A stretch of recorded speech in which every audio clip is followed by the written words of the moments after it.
아, 네, 안녕하세요. 튜터 유현준입니다. 이제 드디어 오늘이 이제 마지막 진도죠. 정말, 제가 고생한 만큼 여러분에게도 보람이 있었기를 바래요. 그래서 뭐 엔딩 멘트는 이제 뭐 다음 주에 그 시험 풀이를 하면서 하도록 하고, 네, 오늘은 그냥 빠르게 진도를 나가도록 하죠. 네, 근데 아무튼 이제 참 이제 벌써 시험 기간이죠. 네, 이게 중간고사 끝난 지 얼마 였다고 벌써 시험 기간이라서 공부해야 한다니 참 슬프기 그지없지만 이게 로스쿨생의 현실인 걸 어쩌겠습니까?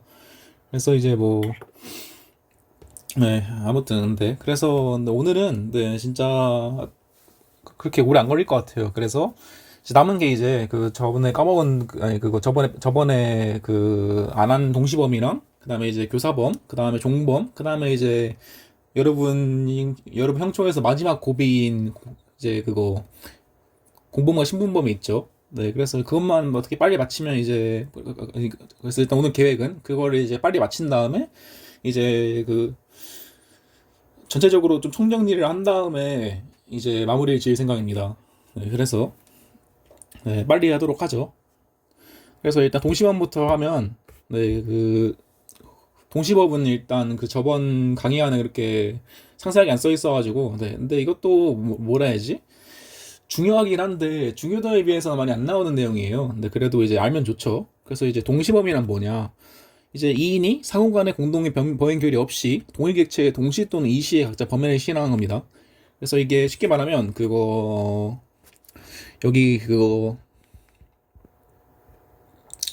갑이 있어요. 근데 갑이 약간 되게 연예인인데 되게 약간 음주운전 같은 걸 해가지고 욕먹을 짓을 하는 되게 욕먹을 짓을 하는 연예인이라고 칩시다. 그래서 이제 적이 많아요.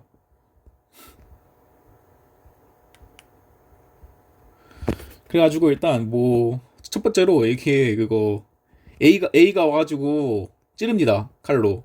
근데 찔러가지고 이제 거의 죽을 것 같아요. 근데 안 죽어가지고 누워 있는데 이제 그걸 이제 A 도망가고 B가 와가지고 이제 막 그거 막 갑이 막 그거 기어하고 있으니까 얘도 갑이 싫은 거야. 그래가지고 B도 그냥 가가지고 찌르고 도망갑니다. 얘도 찔러요. 그래서 결국 이제 갑이 사망이 이렇게 됐을 때 이제 이 경우에는 이제 그거 A가 B가 이제 뭐 이건 이시에 실한 거죠 같이. 근데 이거 A가 B 사이에 어떠한 그 관계도 없이 약간 그 묵시적인 공모도 없이 그냥 따로 이렇게 따로 우연하게 같은 범죄를 실행한 경우잖아요. 근데 이 경우에서는 이제 그 A가 찌른 게 죽은 건지 아니면 B로 찔러가지고 죽인 건지 정확히 네, 증명이 어렵죠.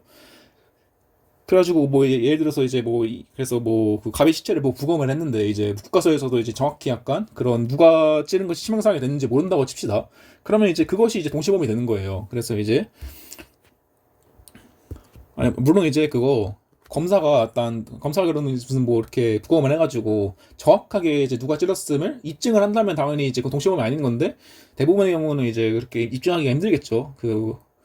그래가지고 이제 그래서 이게 써 있는 이제 그 요건이 그런 거예요. 이제 다수의 실행인가 있고 공모가 없죠 당연히. 그래서 뭐니 공모와 그 기능적 행위 시비가 있으면 당연히 이제 그거 공동 전범으로 처리되는데 그게 없으니까 이제 공모도 없고 이제 원인도 근데 이것도 말했듯이 원인이 판명된다면 당연히 이 규정이 적용될 일이 없겠죠.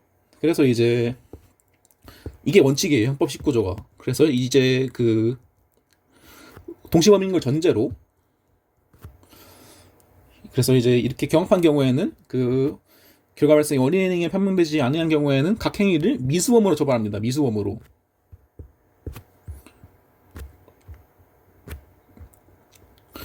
이건 근데 어찌 보면 그거 죄행법정주의를 체화시킨 그런 규정이라도 볼 수 있겠죠. 여러분이 이제 자주 까먹으시는 내용이지만 인과관계도 역시 구성요건의 일부분이고 그 인과관계도 역시 검사가 그 구성요건에 대해서는 네 그거 소위 이제 범죄 사실이라고 하죠. 구성요건 위협 그다음에 구성요건에 대해서는 그 검사가 그 판사에게 합리적 의심의 여지가 없을 정도로 그 되게 강한 증명을 해야 합니다. 그래서 이제 그렇게 네 증명이 돼야만 이제 처벌할 수 있고 만약에 이제 그렇게 증명할 수 없어가지고 누가 죽였는지 애매하다. 그러면 이제 둘 다 그거 결과에 대한 책임을 물을 수 없다는 거죠. 그래서 이제 결과는 발생했지만 그 결과에 대한 책임을 물을 수 없다는 점에서 그 기소가 부정된 경우나 약간 그 네, 그냥 그 결론이 같다고 볼 수 있겠죠. 네, 그래서 근데 이거에 대해서 예외가 있습니다. 네, 예외. 항상 저희는 그거 제가 말했죠. 제가 이제 뒤에 아까 그 공범과 신분에서도 말할 거지만 항상 이제 원칙과 예외를 잘 잡는 게 저희 그 법을 잘하는 핵심이라고. 이건 진짜 모든 과목 공통이에요. 그래서 이제 예외가 뭐냐 원칙.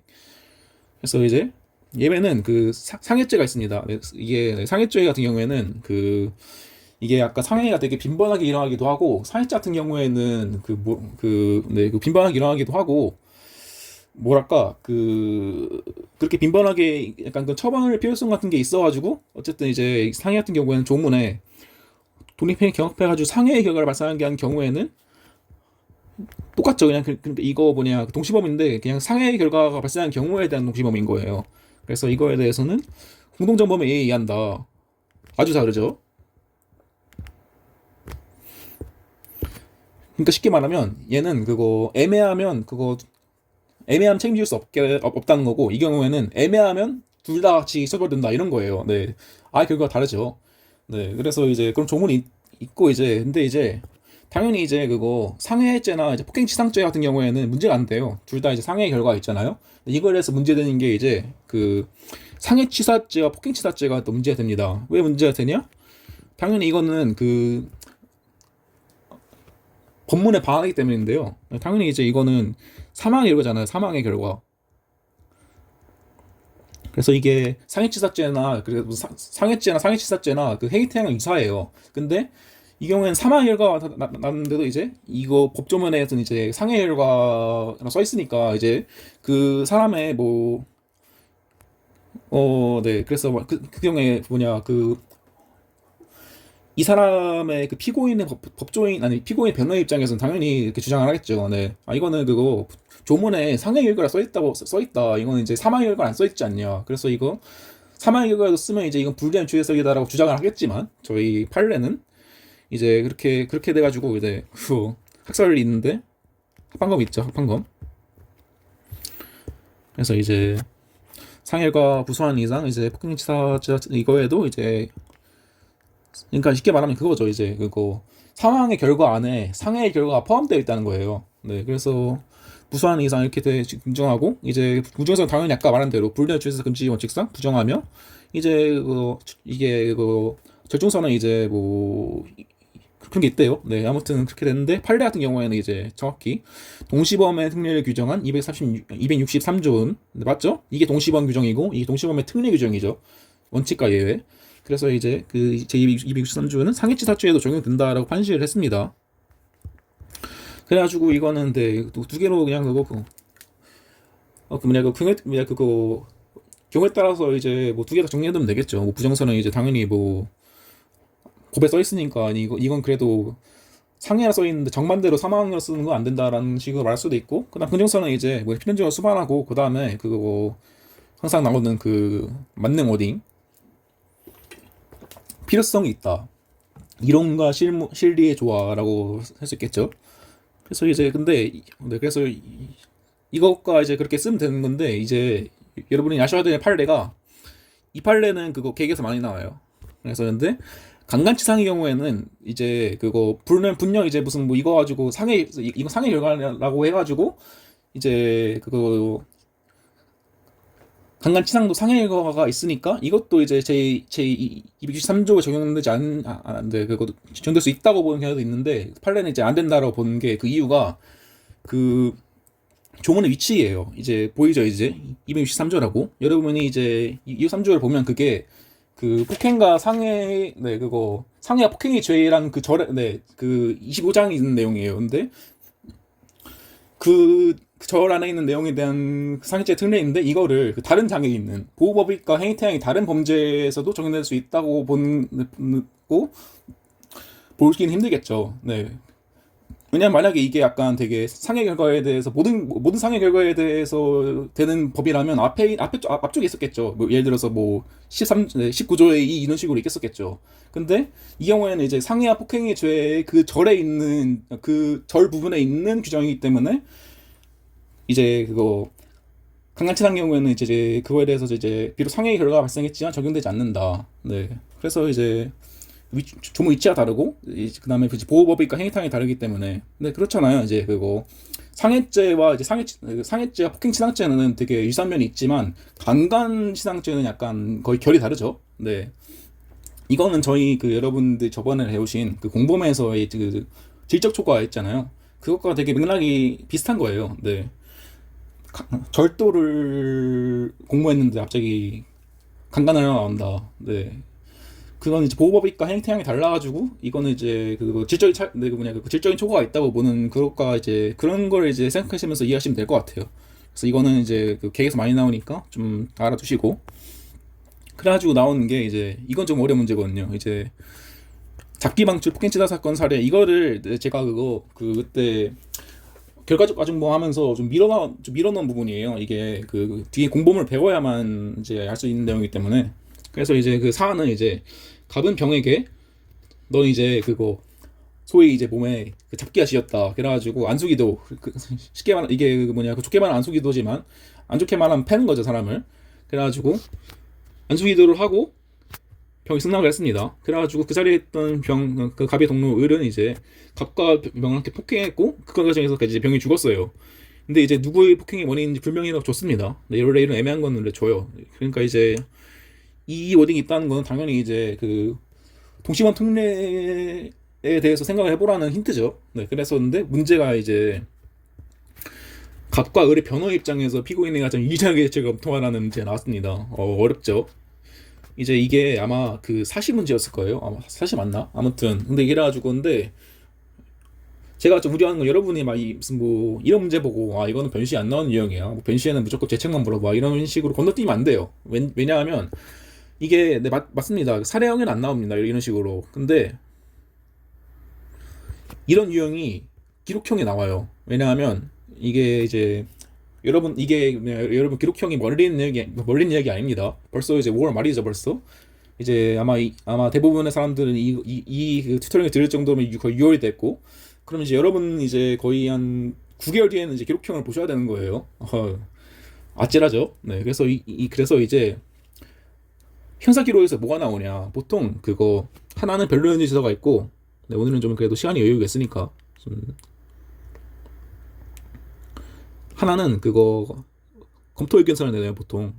이게 약간 국룰 시험 그거 유형이거든요. 그래서 이거는 그거 그냥 그대로 외워요. 약간 판사한테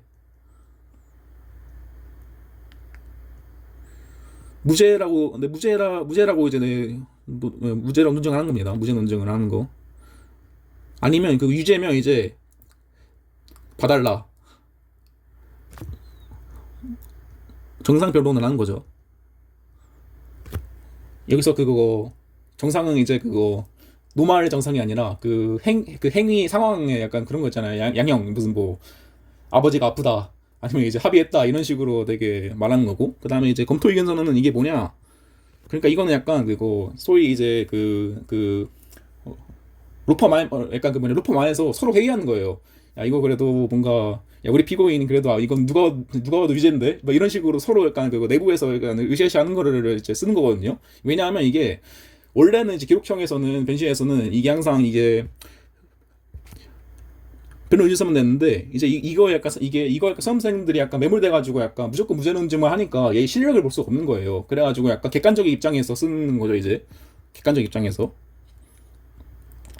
그래서 이제 변호지서에서는 무슨 뭐 이래서 무죄라고 쓰는 거지만 검토의견서에서는 아 사실 근데 이거 우리끼리만 얘기인데 우리 피고인 유죄거든 이런 식으로 쓰는 거예요.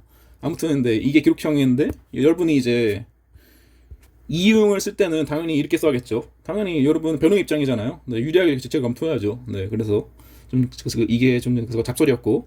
그래서 제가 하는 말은 아 시험에 안 난다고 안 한다는 건 이제 굉장히 어려울 수도 있다. 아무튼 근데 이게 엄청 어려운 내용이에요. 저도 아마 지금 다시 봐가지고 기억이 나는 거지. 만약에 생으로 이제 봤으면 아마 틀렸을 문제일 거예요. 그래서 이제 보는 거죠. 이제 저 여러분 그 지난 시간에 제가 좀 빠르게 진도로 나가느라 약간 자세히 못했지만 그 결과적 가정본 공동 아니 그거 결과적 가정범위 공동전범 기억나시죠? 이거 약간 그 과실범의 공동전범과 이어진 내용이라 가지고 원래는 당연히 과실의 공모 개념은 인정이 안 되는데 이제 그럼에도 불구하고 이제 처벌할 필요성 때문에 인정되는 약간 억지지만 할 수 없다 이런 식의 개념이라고 했죠. 근데 제가 말했잖아요. 그거 공동정범은 한 몸이다. 그래서 일부 실행 전부 책임. 그래서 심지어 그거 한 명은 구성요건 행위를 하고 한 명 구성요건은 외의 행위를 해도 묶여가지고 처벌되는 거예요. 그리고 제가 그때 말했지만 인과관계 역시 동일 그 같이 판단하는 겁니다. 그래가지고 만약에 이 경우 있잖아요.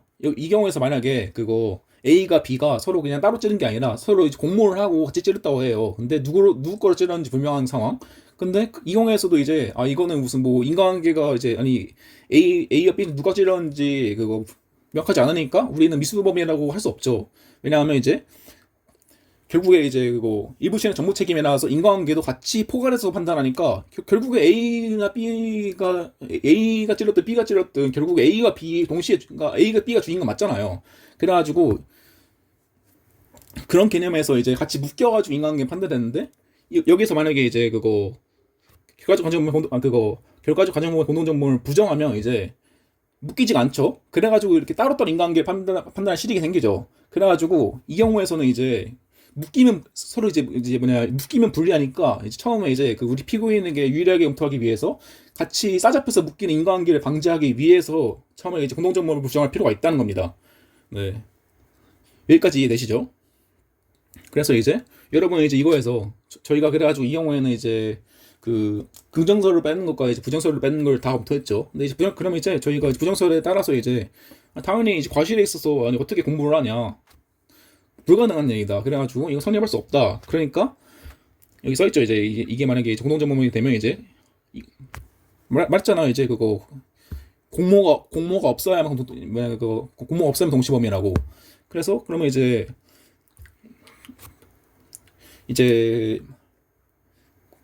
그런 거 이제 그 공동정범 아니니까 따로 이제 인간관계 판단하게 되겠죠. 그래가지고 이제 그러면 이제 폭행치사죄에 대해서 이제 사망 결과잖아요. 사망 결과. 그래가지고 이것도 저희 합헌금 했죠. 근데 이거에서도 이제 뭐 일반적인 판례 입장 따라가겠지만 여러분은 이제 피고인에게 유리하게 검토를 해야 되잖아요. 그럼 당연히 이제 그러면 폭행치사죄에 대해서는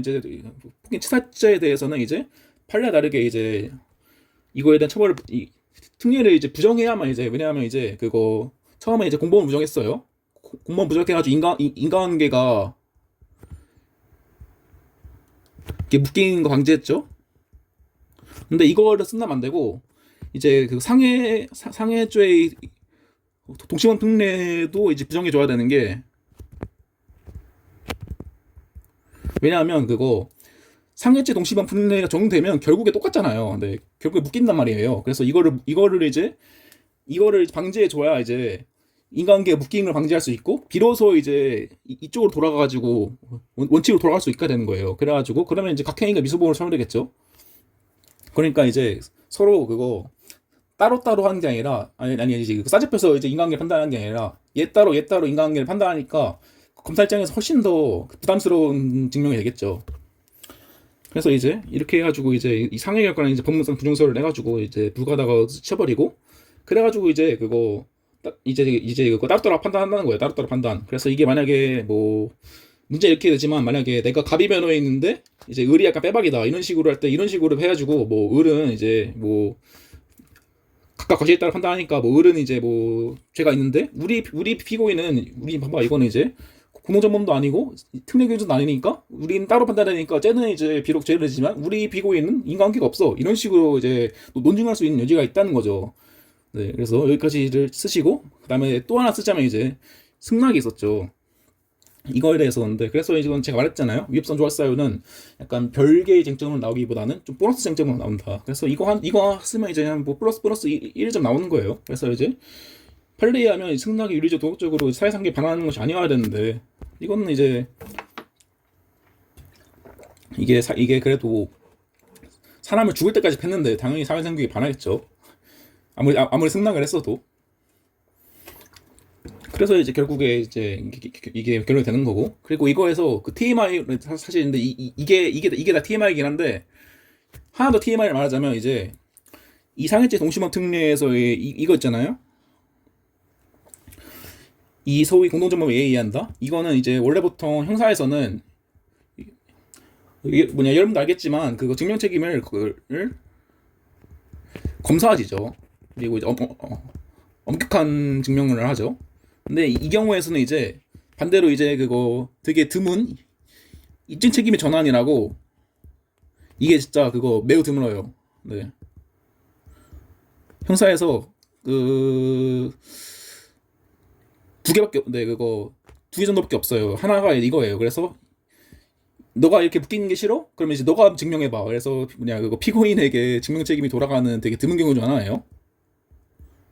근데 물론 이 경우에서는 그거 엄격한 증명이 아니라 자유로운 증명이라고 하죠.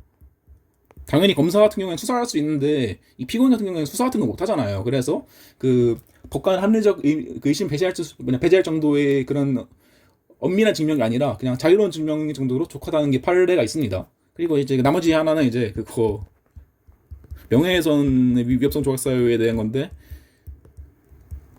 이건 그거 무슨 뭐 명예훼손 같은 경우에는 무슨 뭐 오로지 진실에 해당하고 무슨 공익적 목적이 있을 경우, 그거 진실이고 무슨 뭐 오로지 공익적 목적이 있을 경우 어쩌고저쩌고 해서 특유의 위협성 조각 사유가 있어요. 우리가 배운 거 무슨 뭐 정당행위 같은 거 말고 그냥 그 법 특유의 위협성 조각 사유가 있는데, 그 경우에서도 이제 소위 입증 책임 전환이 일어나죠. 근데 이거는 여러분이 뒤에 가서 배운 내용이고 TMI니까 그냥 알고만 있으면 좋다.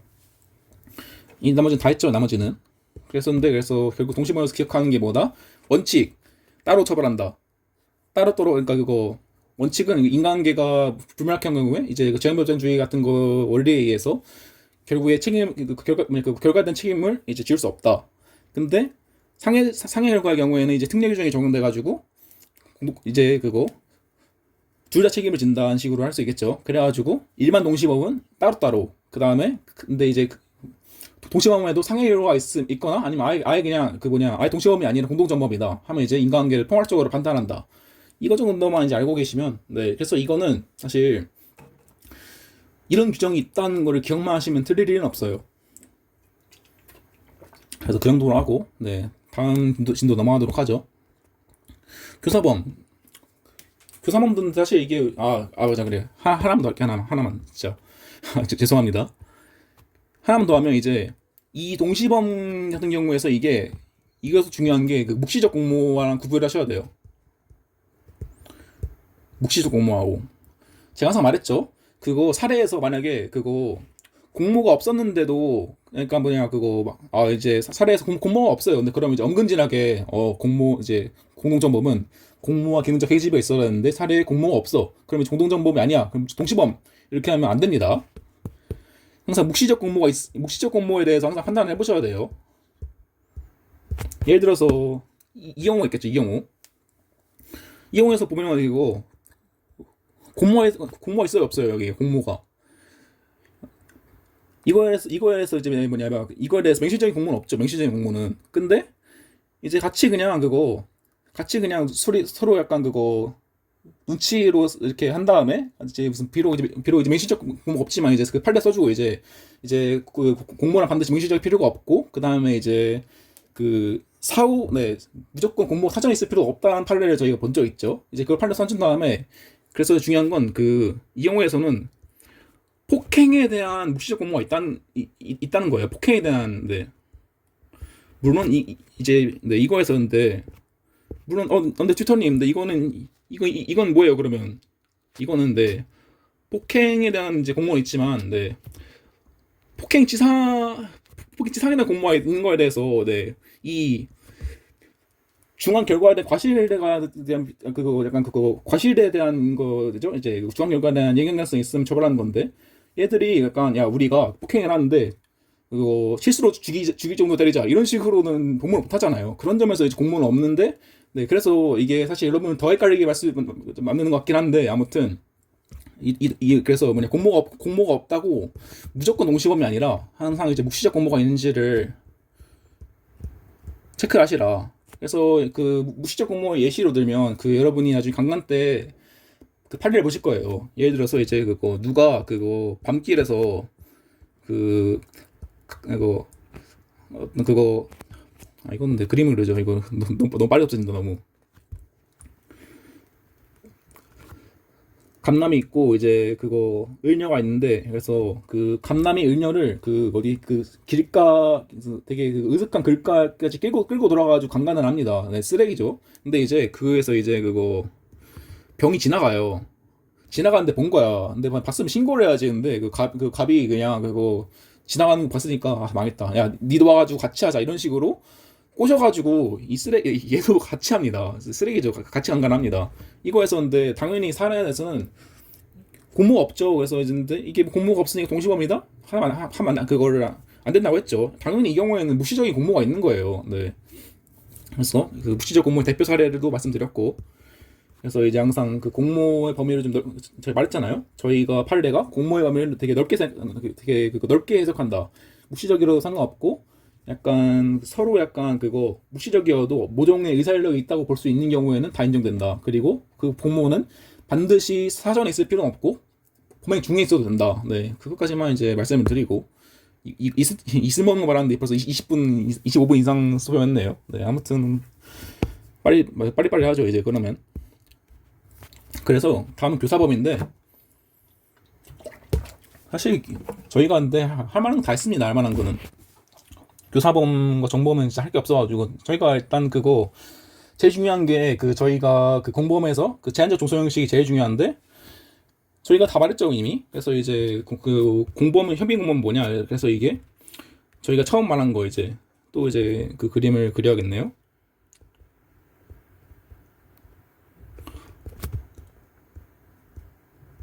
네, 이게 중요하니까 맨날 그린 거겠죠. 여러분이 맨날 그거 광의 공범과 협의 공범을 헷갈리기 때문에.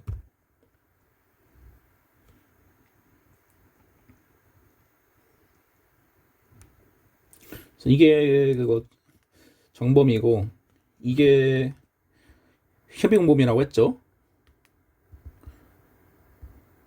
근데 이제 그래서 이 두 경우가 되게 애매한 경우가 있는데, 그래서 뭐냐 그거 그 정범과 그 공범의 구별 기준이 뭐냐? 행위지배라고 했죠. 행위지배.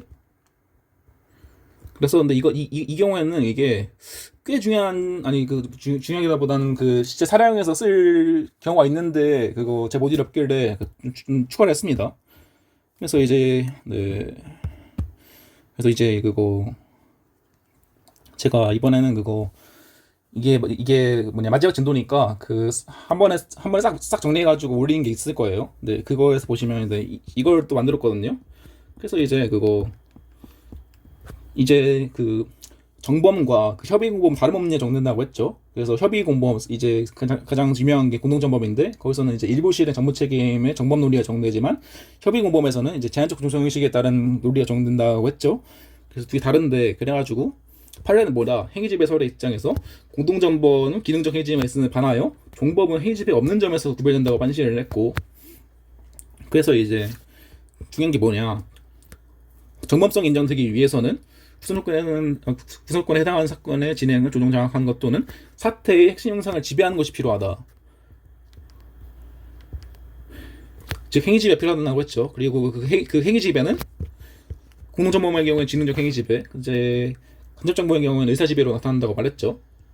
그래서 되게 애매한 케이스가 많단 말입니다. 제가 아까 말했듯이 그거 누가 훔치는데 그냥 그거 옆에서 그냥 같이 지나가면서 그냥 같이 떠드는 정도의, 그 경우에는 이제 이게 방조범인지 아니면 그거 정범인지 애매한데, 이 행위지배로 따르면 이제 이 사람이 그거 그러니까 그 정범의 범죄 행위에 대해서 언제든지 말릴 수 있는 입장이 있었고, 그렇게 이제 범죄 사실을 지배할 수 있는 입장이 있었으니까 이 경우에는 당연히 그거 공동정범이 되는 거겠죠. 네, 그래서 이것도 기억을 하시고 넘어가면, 반대로 그러면 이제 협의 공범은 딱 그거죠. 이제 그거 사태에 대한 사태 핵심 현상에 대한 지배가 없는 거죠. 사태의 핵심 현상의 지배는 정범에게 있는 거고, 이 협의 공범은 이제 편승한다고 하죠. 그 범죄 편승해서 범죄 가공할 뿐인 그런 이제 공범의 형태를 이제 협의 공범이라고 하는 거를 전제로 이제 계속 이제 그렇게 베이스를 깔고 이제 다음 진도로 넘어가도록 하죠. 그래서 이제 교사범이 뭐냐? 네, 저희가 근데 되게 많이 하긴 했지만, 그래서 이제 여러분은 이제 그게 그 교사라고 하면 타인으로 하여금 범죄를 결의하게 해서 실행하도록 한 자를 꼭 기억해 주세요. 이제 여러분이 이제 배웠으니까 교사란 무엇인가 하면 누가 시킨 거요라고 하면 안 되고, 타인의 범행 결의를 타인의 그거 뭐냐, 범죄 결의가 없던 사람에게 범행 결의를 만들어가지고 실행하도록 한 자라고 이제 잘 설명해 주셔야 합니다. 이게 중요해요. 그러니까 이제 그거 범죄 결의를 없던 범죄 결의를 만드는 거죠. 이 표현이 왜 중요하냐면 약간 그 교사의 전반에 있어서 되게 중요한 개념이기 때문에, 특히 이제 교사 관계 이탈에서도 이제 그 범행 결의 부분이 중요하거든요. 이제 그건 좀 이거에서 하도록 하고, 좀 계속 가면 이제 당연히 이제 그거 교사 행위가 있고 이제 교사의 교육가 있어야 되는데, 그 교사 행위는 이제 법에 안 써 있으니까 그 행위 방법에 제한이 없죠. 그래서 울면서 하든 뭐 그냥 뭐 애언을 하든 설득을 하든 뭐 같이 뭐 유혹을 하든 이익 제공을 하든 뭐 상관없습니다. 그리고 뭐 부작위에 의한 교사, 과실에 의한 교사는 약간 그거 개념적으로 생각하기가 힘들죠. 약간 가만히 있는데 약간 뭐 시킨다. 뭐 예를 들어서 그냥 그거 가만히 있는데 뭐 예를 들어서 뭐 되게 가만히 있는 압박을 넣어가지고 무슨 뭐 범행 결의하겠다. 근데 그것도 자기죠, 어떻게 보면. 그래서 이제 아무튼 이건 별로 중요한 내용이 아니고, 그래서 이제 교사에 보면 이중의 고의가 있다. 이건 뭐 당연하죠. 네, 그래서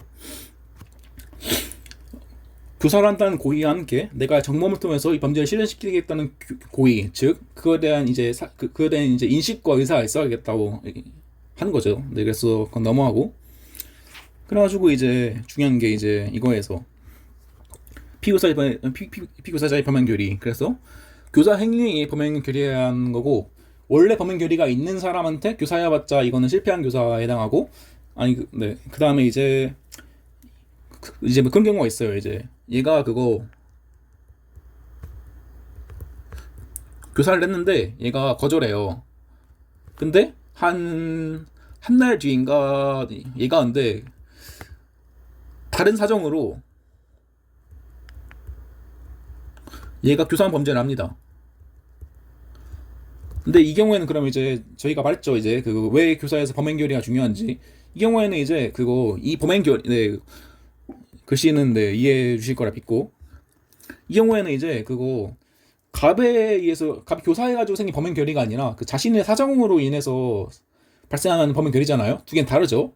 그래가지고 이 경우에서 이제 이 교사한 자라면 당연히 이제 그 실패한 교사로서의 책임을 지고, 이 사람은 이제 그 갑의 아니 그거 이걸 갑이라고 해요. 갑에 의해서 발생한 범행 결의가 아니라 자신의 사유로 발생한 범행 결의니까, 이런 식으로 왜 이제 얘가 비록 이제 이게 다른 사정으로 이제 교사한 범죄를 했지만 결국에 약간 갑의 교사와 이제 인관계가 없다고 볼 수 있는 거죠. 네, 그래서 이 경우에는 이제 비록 얘가 범죄를 했지만 얘는 실패한 교사로 처벌받는다.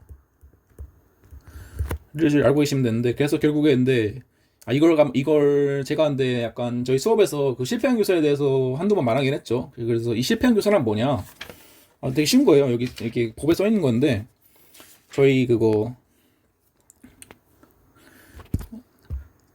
31조 2항 3항이거든요. 이건 2항으로 써 있는데 2항도 있어요. 그래서 31조 2항을 보시면, 교사를 받은 자가 범죄의 실행을 승낙하고 실행에 착수에 이르지 아니한 때에는 교사와 자와 피고자를 모두 음모 또는 예비에 준하여 처벌한다. 그 다음에 이제 교사를 받은 자가 범죄의 실행을 승낙하지 아니한 때에도 교사자에 대해서는 전한 것 같다라고 해서, 그 교사 받은 자가 이제 실행을 승낙했지만 착수를 안 하거나, 아니면 이제 실행 자체를 이제 거부하거나, 이럴 경우에는 이제 그 실패한 교사로서 예비 음모 자체를 진다고 했죠. 근데 이게 여러분이 누락이 엄청 많아요. 그래서 이거를 밑줄 그으시고 누락주의라고 쓰세요.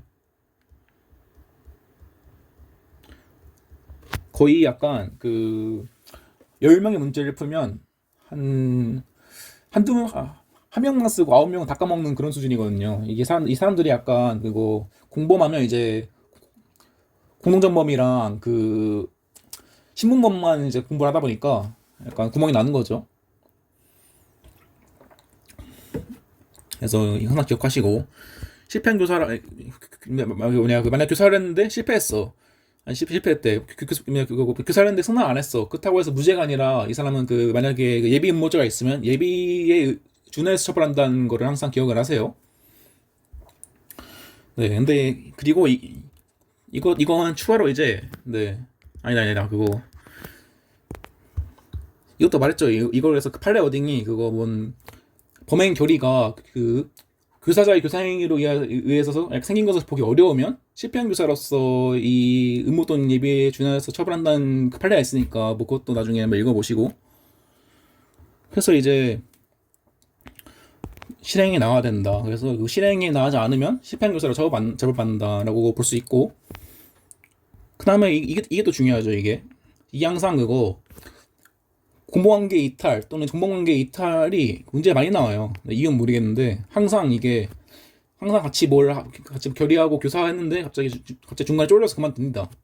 그래가지고 이것도 좀 기억을 해주실 필요가 있는데, 그래서 이제 뭐냐 이게 또 중요한 건 그리고 중요한 건 여기 있죠. 여기 하는 거 교사범이 그 공범관계로부터 이탈하기 위해서는 피교사자가 범죄의 실행이 나가기 전에 교사범에 의해서 형성된 피교사자의 범죄의 실행의 결의를 해소하는 것이 필요하다.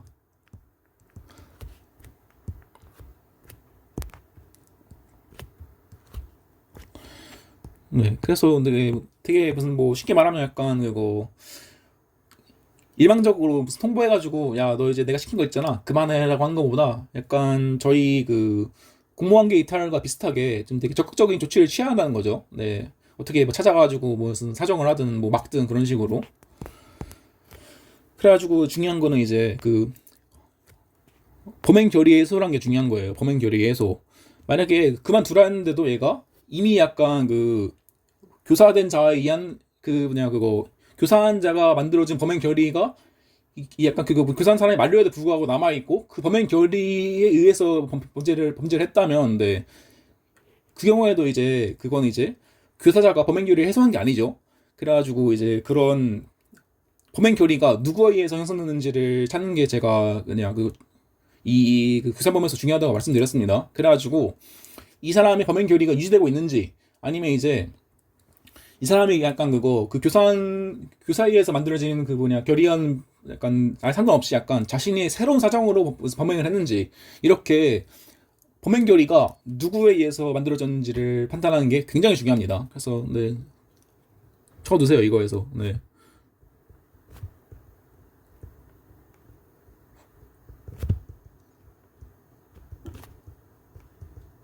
주체가 중요하다.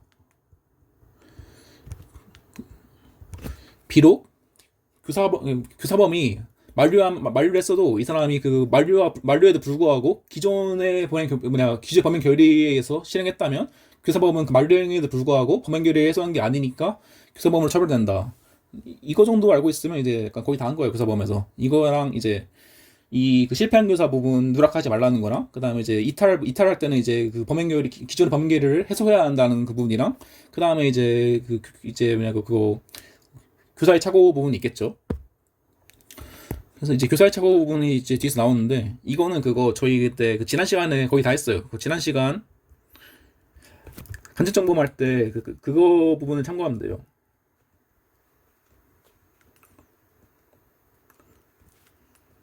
그래서 이제 그래서 이제 국제사실 처벌에서는 말했죠. 이게 그거 갑이 그거 A를 살해하는데 을을 통해서 을을 이제 이게 만약에 그거 간접정범이면 을을 의사지배해서 을을 도구로서 애 죽이는 거고, 이게 만약에 교사의 착오에서는 이제 을에게 교사를 하는 거죠. 을에게 약간 그 의사지배에 이를 정도 아니지만 이제 을에게 그 애를 죽이겠다는 범죄 결의를 만들게 해가지고 죽이는 거죠. 그래서 이 경우에서는 근데 똑같아요. 그래서 만약에 그거 을이 이렇게 죽이는데 만약에 을인데 그거 B를 죽였다.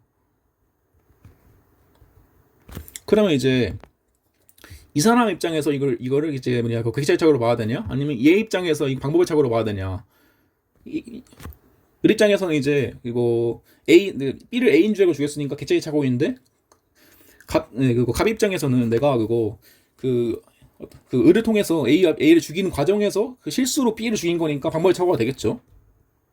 근데 제가 뭐라고 했어요? 네, 이건 뭐 판례는 없으니까 이걸 쓰는 게 편하다. 왜냐하면 제가 말했잖아요. 그 사실착오 문제에서 그 객체착오 같은 경우에는 학설과 상관없이 그거 고의를 인정하기 때문에 그러니까 더 편하게 되니까 뭐 이걸로 푸는 게 좋다는 식의 설명을 이제 했고, 이제 이게 이해가 안 되시면 이제 저희 그 사례 모듈에 그 문제점 파트에 다 써 있을 테니까 한 번 더 읽어보시면 될 것 같아요. 그리고 이제 소위 추상적 사실 착오에서는 이제 그거 질적과 양적이 있죠. 뭐 아니, 이거 보면서 하죠. 이거 보면서 이제 뭐 좋게 싫어하는 경우에는 당연히 그 시대만큼 책임지겠죠.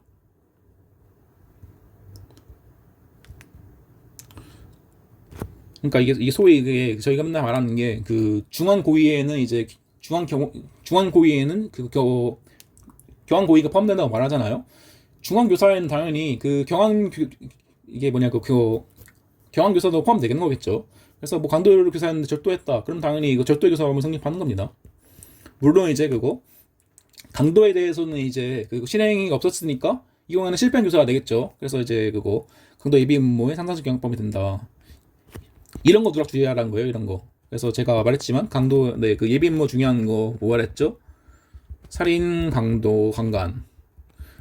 그래서 이거에서는 이제 예비 아닌가? 의심하셔야 합니다. 이게 많이 나오죠. 네, 빈출이죠. 빈출이라기보다는 죄목들이 많이 나온 죄도죠. 네, 아무튼. 그래서 이거 그렇게 푸시면 되고. 그래서 이게 질적 초과, 무슨 비본질적 초과가 보이겠는데, 사실 이거는 구분이 안 가요. 네, 이게 무슨 뭐가 무슨 본질적이니, 뭐가 비본질적이니 구분이 안 가는 내용이니까, 이거 그냥 두 개 묶어서 정리하시면 돼요. 두 개를. 그리고 제가 볼 때는 이 사기랑 공갈 같은 경우에는, 네, 뭐라 해야 되냐, 이거를 이거를 약간 제가 볼 때는 양적 초과라 봐도 약간 조금 무리 있지만 문제는 없는 수준이라 가지고, 네, 막 무슨 무슨 질적이니 무슨 아니 뭐가 본질적이니 그런 거 고민하지 마시고 그냥 이거 두 개, 네, 이들 간 구분할 수 있으면 되는 거예요. 이들 간. 그래서 이제 항상 나오는 게 이거죠. 강도나 절도 같은 거 교사했는데 강간했다, 아니면 상해 교사했는데 절도했다, 이런 거는 이제 당연히 질적 초과가 돼가지고 교사한 내용에 대해서 교사한 범위 내에서만 이제 처벌받는 거니까. 근데 그냥 막상 자기가 교사한 거에서 실행 안 했잖아요. 그러면 이제 예비 음모가 처벌된 경우에 한해서 실패한 교사로 처벌된다. 근데 이제 이것도 똑같은 거죠. 이제 그래서 이제 양적 초과 같은 경우에는 당연히 우리 약간 공범에서 되게 말잖아요. 약간 되게 비슷한 법리에 적용된다고. 그래서 이제 이 중에 원칙이 하나 중요하다 했죠. 원칙은 교사 범위에서만 책임지는데,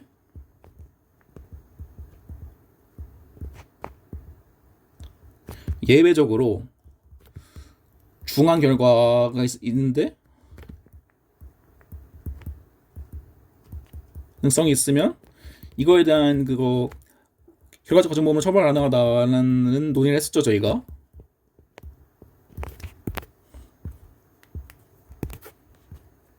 중한 결과. 그래서 이제 항상 원칙과 예외를 잘 보시라. 근데 이것도 다 한 내용들이죠. 저희가. 그래서 이것도, 네,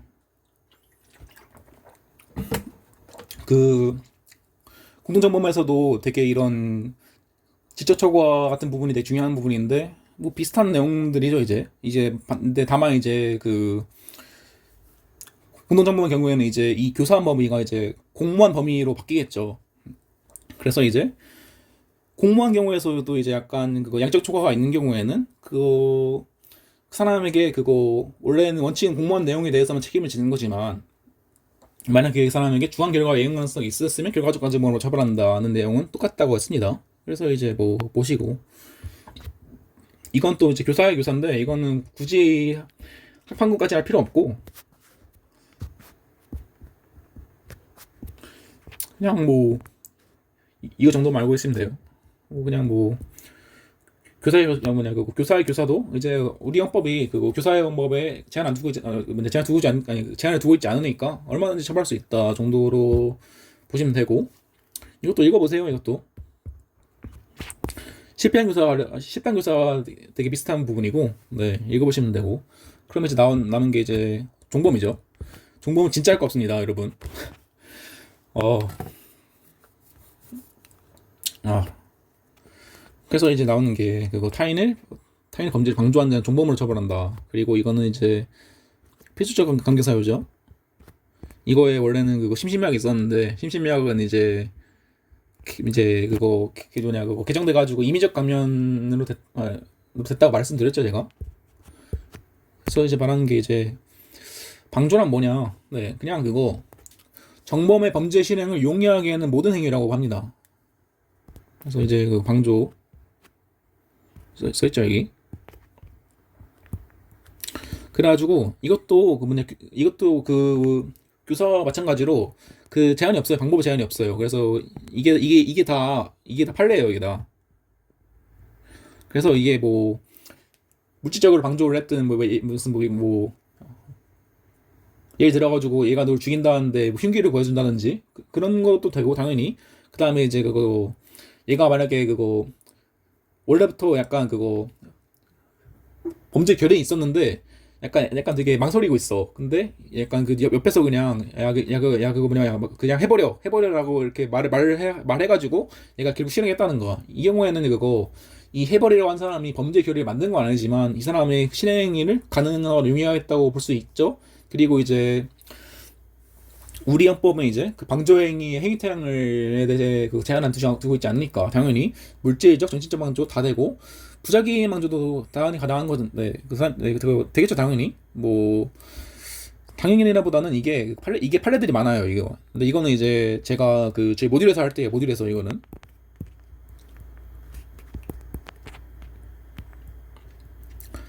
그래서 이제 뭐 고의도 당연히 두 개 다 있어야 되고 그리고 이제 방조의 경우에도 당연히 그거 착오 문제가 나오거든요. 근데 착오 문제는 그냥 그거 교사범위랑 똑같이 푸는데 그냥 그 예비 문제 처벌 규정은 없다는 정도만 알고 계시면 끝납니다. 네, 다 했죠 벌써. 네, 이게 그거 처벌 규정 두고 있지 않다. 네, 그래서 이거 정도만 알고 계시면 됩니다. 그래서 여러분이 아까 무슨 뭐 제가 무슨 뭐 그 중간고사 때 준 예비 문제에서 무슨 방조 같은 거 안 배웠으니까 풀지 마세요라고 했는데 사실 막상 와가지고 배우는 거 없어요. 네.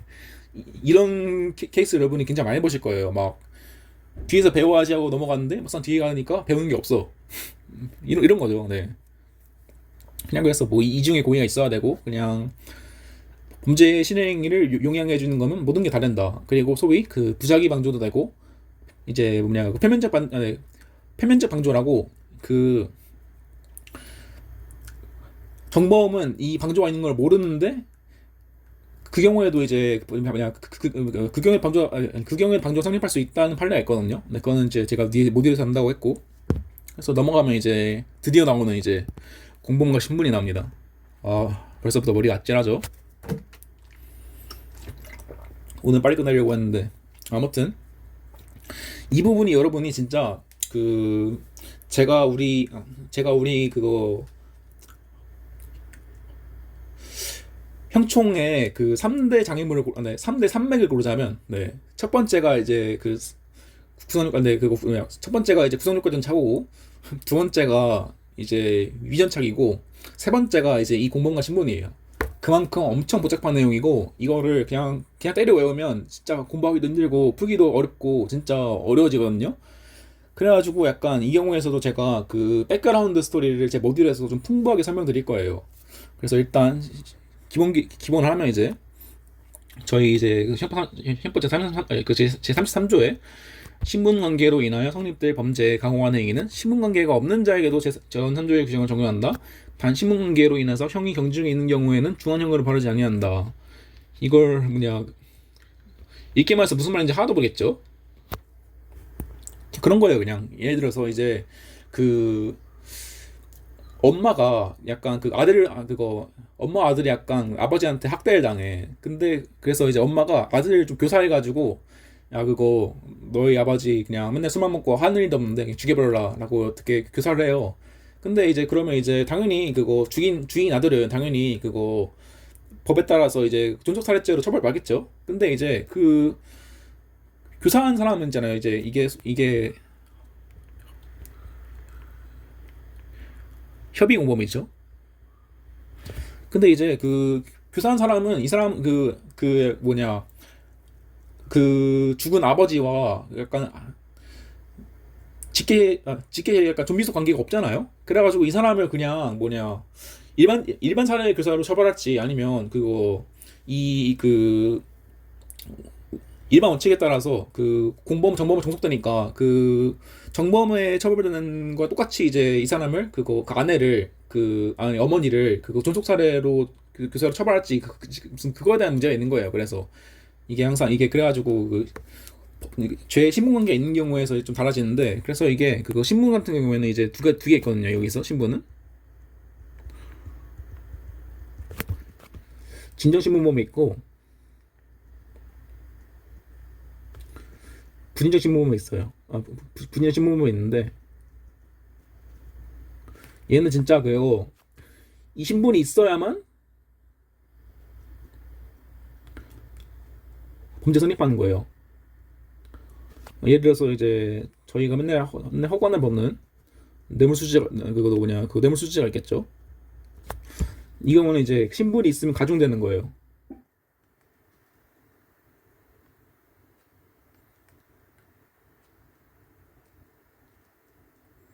제가 아까 말한 존속 사례가 있겠죠. 네, 이것도 예담인데 존속 살해예요. 살인이 아닙니다. 이런 그거 사소한 차이가 인상을 바꾸니까 이런 거는 이런 디테일은 좀 주의하시는 게 좋아요. 이것도 똑같이 여기는 수뢰죄라고 했는데 제가 지난 시간에 말했죠. 우리의 죄명은 뇌물수수죄지 수뢰죄가 아니에요. 네, 아무튼 넘어가면 네 그래서 네 일단 내용은 쉽죠 일단 네 아무튼 이제 그래서 여기 막 그 내용이 있는데 이 내용들은 제가 그 모듈에서 설명할게요 이거는 네 이 약간 그거 이걸 쓰신 분이 약간 이 쟁점의 중요도에 비해서 너무 설명을 좀 드러나가지고 왜냐면 이거 뭐냐 판례 긁어 넣은 것도 그냥 어차피 없는 거고 그냥 거의 이게 딱 이관 페이지에 끝난 내용이 절대 아니거든요. 그래서 일단 제 모듈에서 좀 더 상세히 설명을 할 거고 이것도 이제 이중재 신분법이 뭐냐 그러니까 이건데 그냥 말 그대로예요. 그냥 그거 진정 신분법이면서 플러스 부진정 신분법인 거예요.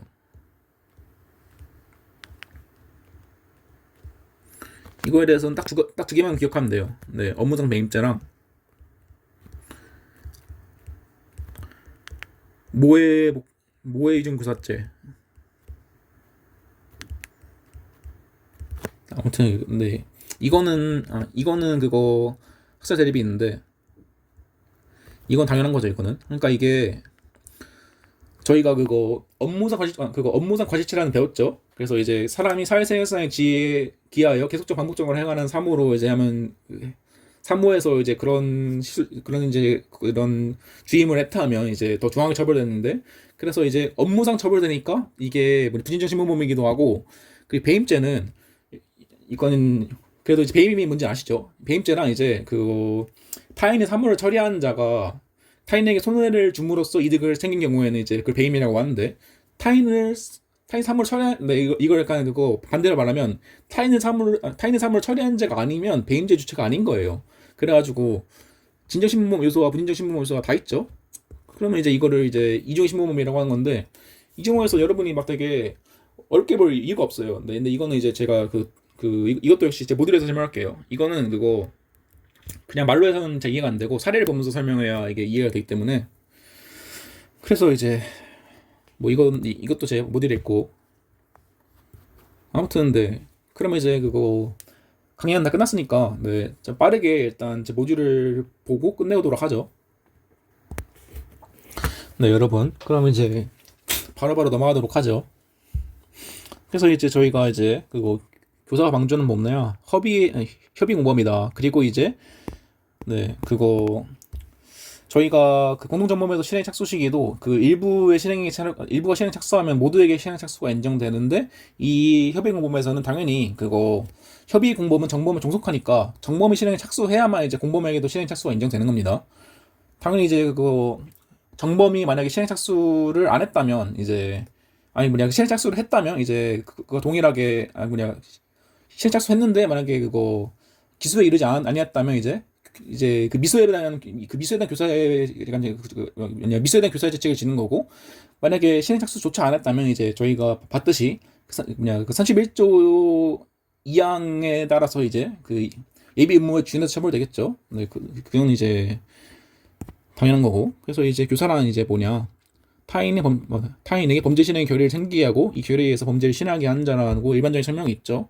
그래서 이제 이것들은 다 한 내용들이고 요건 같은 경우에는 무슨 뭐 굳이 쓸 필요 없어요. 그냥 그거 사람들이 이렇게 약간 요건 정리해 주는 걸 좋아해가지고 쓴 거긴 한데 네 이것까지 무슨 뭐 요건 1, 요건 2 이렇게 하면서 쓰는 일은 없습니다 보통. 그래서 일단 뭐 교사행위 있고 이중의 고의가 있어야 된다. 뭐 그런 거고 이제 이것도 근데 이거는 그냥 지워버리세요. 이거는 그냥 뭐 미수의 고의라고 하는데 아니 누가 이런 거래요. 무슨 뭐 비어있는 걸 털어보래. 아니 왜 이유도 없고 이건 진짜 이론적으로도 이상한 내용이죠. 그래서 이거 빼버리고 그냥 이게 중요한 게 이거 여러분이 맨날 누락하는 거 주의하자. 그리고 이거 또 적을 거예요. 누락주의라고. 이거 뭐냐 이거 가지고 써 있는 게 사실 우리가 이거 배웠었는데 여기 이 내용 보이시죠? 그대로 써 있죠. 야 이거 누가 쓴 건지 모르겠는데 그냥 그대로 써 있네요 여기. 무죄 아니라고. 그래서 항상 체크해야 한다고. 이거 기억하시고. 물론 이걸 안 쓴다고 되게 치명적이진 않은데 약간 기분 나쁘잖아요. 약간 되게 쉽게 1점 챙길 수 있는데 그걸 잃어버리는 거고 제가 말했듯이 이 조금 차이가 항상 큰 차이를 만들기 때문에 이런 그 세밀한 디테일을 여러분 단계에서는 하시는 게 좋아요. 그래서 일단 뭐 하고 이제 처벌은 당연히 이제 정보하고 동일한 내용으로 처벌된다. 뭐 그런 거고. 아이고. 네. 그래서 이제 뭐 이것도 네 이거 그냥 그 책에 있는 내용을 써놓은 건데 그냥 읽어보시고 사실 우리가 한 내용들이 거의 다 비슷한 거예요. 네. 그래서 이제 그나마 중요한 게 이건데 이제 판례에 하면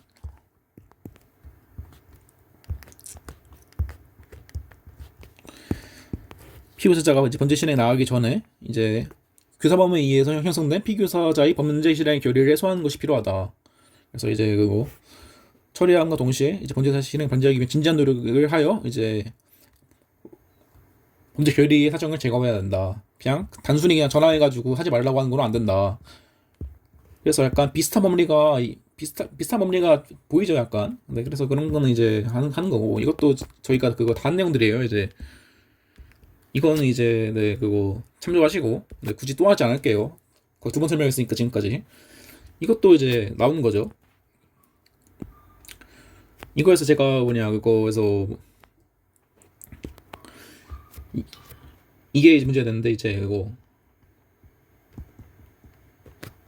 미달한 경우에는 그때 제가 그냥 표에서 봤듯 그냥 미달한 부분에 대해서만 그거 교사범위에 죄책을 지고 만약에 그 시편 교사에 해당하는 여지가 있다면 무슨 뭐 그 추가로 예비 의무가 추가로 약간 예비 의무가 될 수 있다는 거는 이제 많은 내용들이고 그다음에 이제 이게 중요한데 이거는 잘 구분 안 된다고 말했습니다. 이거는 그래서 이제 지적 초과와 양적 초과가 있는데 그래서 중요한 건 이제 이게 보통 문제 많이 나오는데 그래서 이제 보통 이제 원칙은 초과 부분에 대해 책임지지 않고 교사한 범죄 교사범으로만 처벌받는데 판례에 의하면 만약에 중한 결과에 대해서 과실 내지 이행 가능성이 있는 때에는 결과적 가정범위 교사범위 성립 가능하다. 그래서 원칙과 예외를 잘 잡으라 말씀드렸습니다.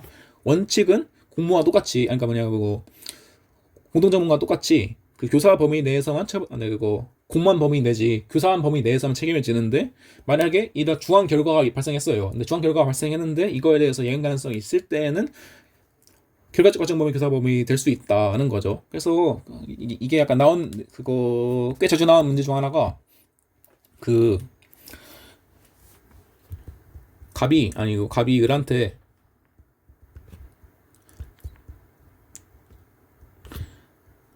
상해를 교사해요. 그리고 그 나온 워딩이 야 그거 좀 그거 혼내주고 와라. 아니면 이제 정신 차릴 정도로 때려주고 와라고 이제 그거 교사를 하는데 죽이고 옵니다. 그럼 이제 여러분은 뭘 써야 되냐? 당연히 이제 그 첫 번째로 당연히 이제 제가 말했잖아요. 항상 이런 공범이나 이제 사람들이 많이 나오는 거에 나올 때는 항상 범죄를 직접 실행한 자 아니면 범죄와 그냥 범죄 행위에서 제일 가까운 자를 순서대로 써야 한다고. 당연히 을부터 써야 해요. 을부터 써가지고 이제 얘가 이제 살인죄가 되냐? 물론 이제 그거 죽이고 왔다고 하니까 이건 당연히 뭔 살인이라고 볼 수 있겠죠. 그래서 무슨 살인죄라고 이렇게 써주고 짧게. 두 번째가 이제 갑의 죄책이죠. 먼저 이제 그거죠. 교사의 고의가 있어야 하는데 제가 말했죠. 이중의 고의가 있어야 한다고. 근데 이제 혼내주고 와라가 확실한 교사인지 애매하잖아요. 이거 그때 저희 맨날 쓴 미필적 고의 쟁점 써주시고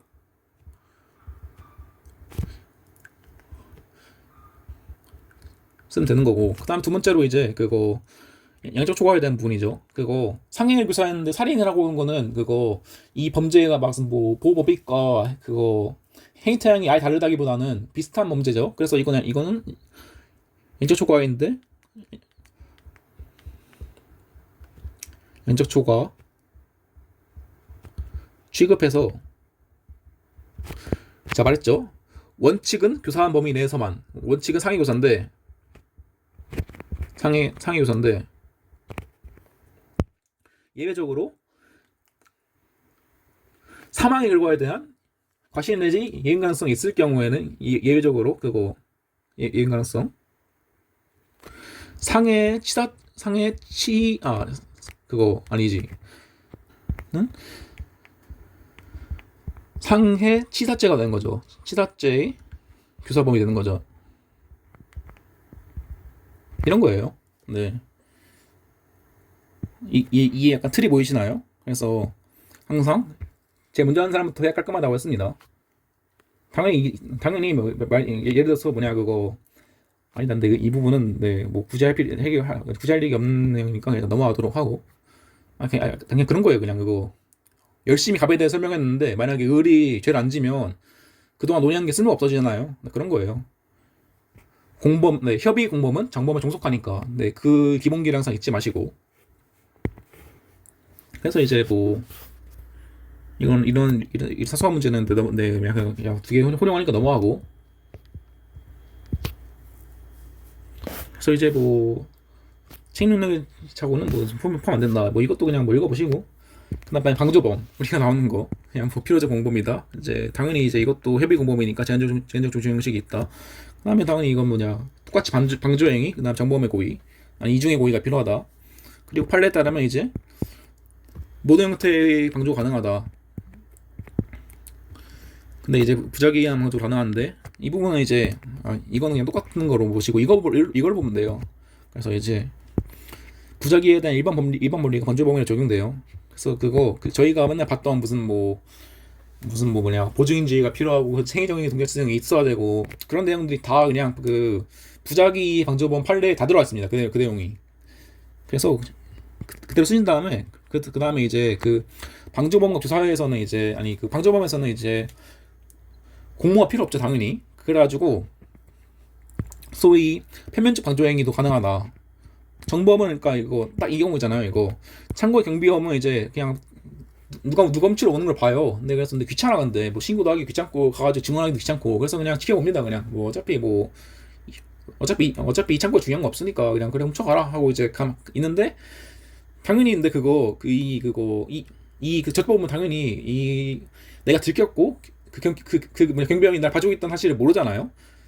그 경우에도 당연히 이제 그 경우에도 이제 그 경비원의 부작위에 방조죄가 인정된다는 거죠. 그래서 이제 그 절도범은 당연히 그 절도에 대한 죄를 질 거고, 그 다음에 이제 경비원은 당연히 그 절도의 죄에 대한 방조범이 성립하겠죠. 네, 그런 거예요. 딱 보기에도 별로 중요한 내용은 아니죠. 그리고 나오는 게 공범과 신분. 진짜. 그래서 이제 조문 써져 있고,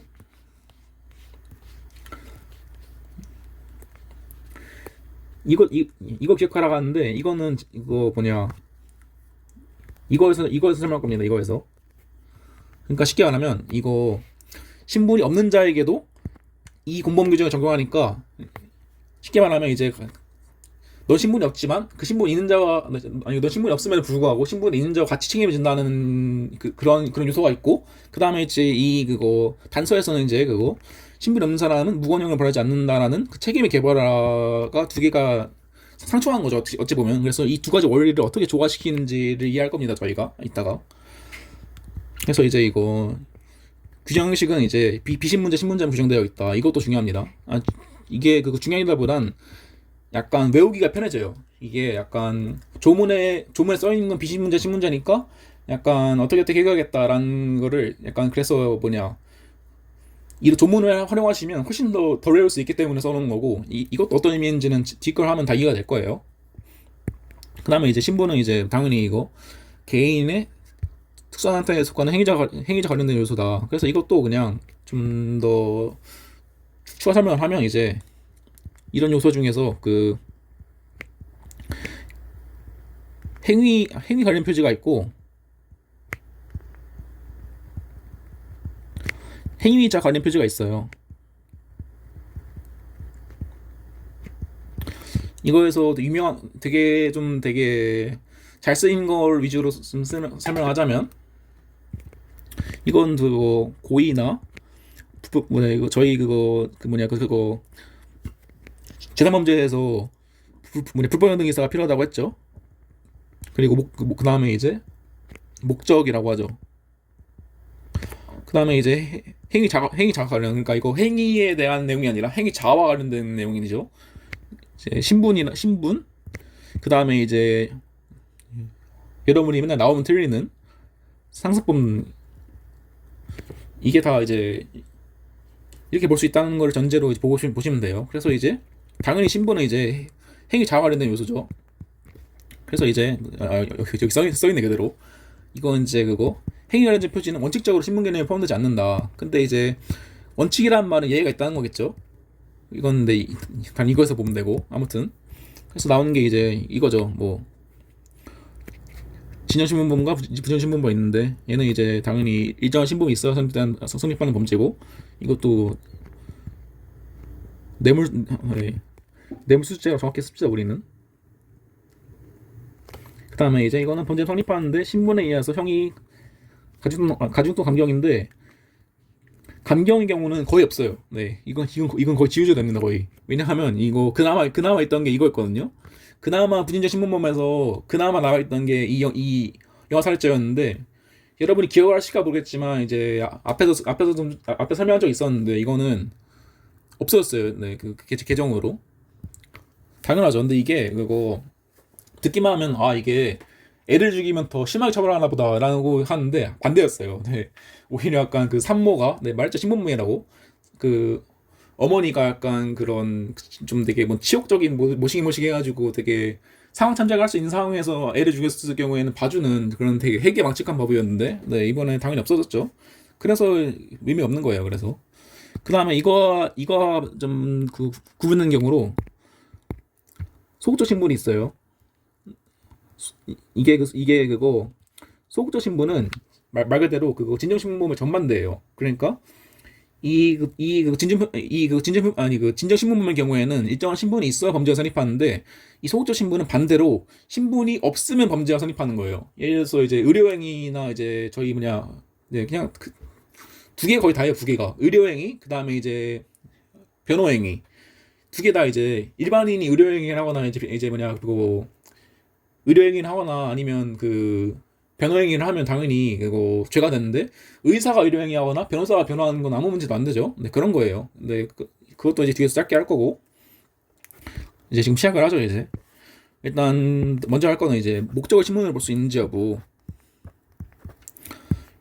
이게 막 무슨 소리인지 쉽지 이게 뭐야 무슨 소리인가 싶죠. 그래서 이거를 넣어놨나? 네, 이거에 넣어놨어요. 이거에. 그래서 일단은 이거 내용만 읽고 이거 읽으면 같이 하도록 하죠. 그냥 읽으면 되게 애매하니까. 근데 제가 말했듯이 원래 목적은 행위 관련 표지예요. 행위 관련 표지. 당연하죠. 이제 그거 약간 그거 특정한 사람만 이렇게 어떤 목적을 가질 수 있는 게 아니잖아요. 누구나 어떤 행위를 할 때 목적을 가질 수 있는 거겠다. 이거는 행위 관련된 건데 이거에 대해서 당연히 이거는 이제 뭐냐 목적의 신문을 볼 수 있는지에 대해서 부정선은 당연히 이게 원칙이죠. 당연히 이거 누구나에게 존재할 수 있는 거니까 이건 행위 이거 안 되고 그 다음에 이제 긍정설은 그래도 항상 진짜 맨날 하는 거죠. 이거 이제 입이 아파요. 이제 항상 이론과 그 실리의 조화. 그러니까 이게 그거 좀 약간 어거지로 이 사람을 중하게 처벌할 필요가 있는 거예요.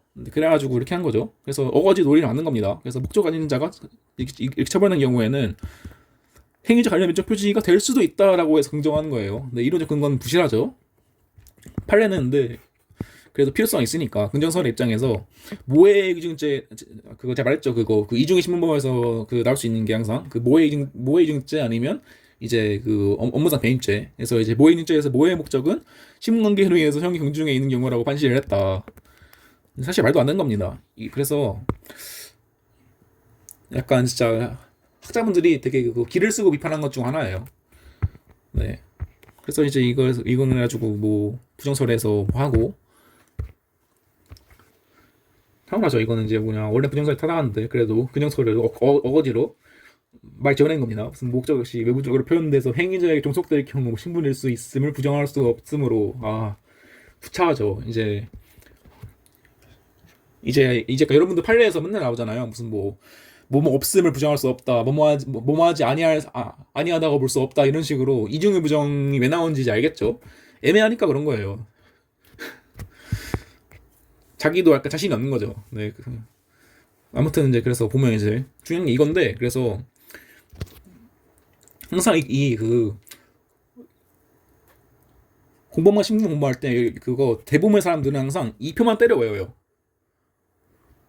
근데 이제 이것만 때려 외우는 문제가 어려워가지고 잘 외워지지도 않을 뿐더러 뭔가 사회 포섭이 굉장히 부실하게 됩니다. 그래가지고 이 표를 당연히 외워야 됩니다. 이건 그거 제가 말했듯이 이해 요소에 남기도 있기 때문에 일정 부분 암기해야만 이해할 수 있는 부분도 있어요. 그래서 이거를 반드시 외우시고 그 다음에 이걸 이제 읽으시면 됩니다. 그래서 이제 시작을 하면 그래서 이제 차근차근 보는 거죠. 이제 그 진정신문범의 경우와 이제 부진정신문범의 경우에 있어서 그래서 이것도 다 그거예요. 이제 그거 갑이 신문자고 을이 비신문자한테 이제 그 교사를 하는 거예요. 근데 그러면 이제 예를 들어서 이제 이게 나온 게 이제 뇌물수수죄죠. 근데 제가 말했듯이 그거 우리 헌법에 있는 뇌물수수죄는 공무원만 할 수 있어요. 공무원만 저질 수 있는 진정신문범인데 얘가 얘 공무원이에요. 얘가 일반인이에요. 근데 만약에 그거 공무원 갑이 일반인 을에게 야 이거냐 그거 약간 그거 얘를 그 되게 폭행성 협박해가지고 의사지배해가지고 내 뇌물 너가 대신 받아라라고 이렇게 했어요. 그럼 당연히 이제 을은 당연히 그거 뇌물 받았어도 그러니까 뇌 받았어도 이 사람은 그거 당연히 그 신분이 없으니까 그 말했죠. 신분은 구성 요건이라고. 그래서 신분이 없으니까 이 사람은 이제 죄가 없고 근데 갑은 뭐죠? 죄가 없는 사람에 대해서 이 사람 의사지배해서 이 사람 도구로서 이용해서 범행을 실행했으니까 이 사람은 뇌물수수죄 이제 그거 한자점으로 된다는 건데요. 아니 그거 된다는 거예요. 네, 그래서 이제 이건 되게 쉽죠. 이거는 네. 그냥 차근차근 풀면 되는 거예요. 차근차근. 근데 이제 반대로 이제 비신문자가 신문자에 각오하는 경우는 이제 여기 써 있죠. 이제 그거 얘 공무원이고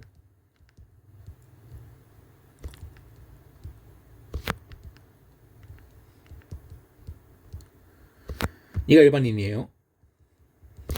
그러면 이제 그거 그냥 이거는 그냥 법에 써 있는 거 그대로 보면 돼요. 그래서 여기 오른쪽에 있는 걸 잠시 쓰면 이제 그거 신분이 있어야 성립된 범죄에서 신분 없는 사람이 가담한 경우에는 그 신분 없는 사람에게도 규정을 적용한다. 그래서 신분의 연대성 같이 책임을 지니까 이 사람에게서도 이 사람 비록 신분 없지만 이 사람 가공했으니까 뇌물수수 뇌물수수 교섭죄가 뇌물수수 교섭죄가 성립하는 거예요. 그냥 그거 이 경우에는 딱히 학살될 일도 없이 그냥 법에 써 있는 대로 그 법에 써 있는 내용 그대로잖아요. 그래가지고 바로 적용돼 가지고 신분의 연대성에 의해서 같이 처벌된다. 는 내용이 그래서 그래가지고 이런 그 신분범에 관한 내용에서 진정 신분범은 쉬워요. 그래서 일단 이거는 넘어가고 근데 이제 이게 어려워지는데 이제 소위 말하면 이제 부진정 신분범에서 존속살해 그래서 이걸 또 바꿔보면 이제 이거부터 하죠. 갑이 아들인데 네 제가 말했습니다. 그 약간 그 상호구조 생각해 보세요. 약간 그거 그 A가 아빠인데 망나니예요. 맨날 술 먹고 학대해요 사람들을. 그래가지고 이거에 대해서 얘를 죽이려고 그 아들과 어머니가 같이 공모를 한 겁니다. 이런 상황 구조를 생각하면서 이제 그거 아들이 이제 어머니한테 교사를 하는 거죠. 이 경우에는 이제 그거 이거에서 뒤에서 설명할 거긴 한데 일단 그거 결과만 보도록 하죠. 결과 같은 경우에는 이제 을은 이제 비신문자니까 당연히 이제 일반 살인죄인데 그 갑은 이제 그 책임 개별화를 천명한 그 33조 단서가 적용돼 가지고 얘는 그거 이 사람은 일반 살인, 이 사람은 이제 그거 존속살해 교사가 되는 겁니다. 네, 일단 그거 결과만 말하고 이유는 내가 뒤에서 만든다고 했어요. 그 다음에 반대로 어머니가 아들을 교사해가지고 죽인 경우 이 경우에는 이제 그거 을은 당연히 쉽죠. 그 을은 당연히 그거 아버지 죽였으니까 아버지 죽였으니까 존속살해 죄책을 지는데 어머니 같은 경우에는 이제 성립은 이제 그 죄의 이름은 이제 그 존속살해 교사인데 과형은 일반 살인 교사로 되는 되게 이상한 결론이 되는 거예요. 일단 이게 결론이에요. 일단 결론. 그래서 일단 결론만 일단 말씀드린 거고 이 표를 제가 말했듯이 이걸 외울 필요가 있어요. 특히 이제 이런 구체적 예시까지 들어가지고 외우셔야 돼요. 그래야 잘 외워지니까. 그래서 이걸 반드시 외우시고 이걸 이제 여러분이 외우고 있다는 전제하에서 좀 뒤 설명을 하죠.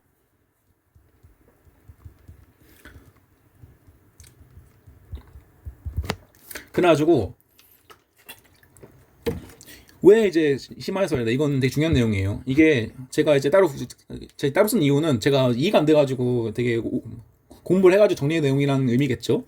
그래서 이제 그 분진적 신분범에서 논의점이 많은 이유 봤죠. 이제 이거 그 진영 신분범에서는 되게 빨리 끝났는데 여기서는 막 되게 뭐가 많죠 내용들이.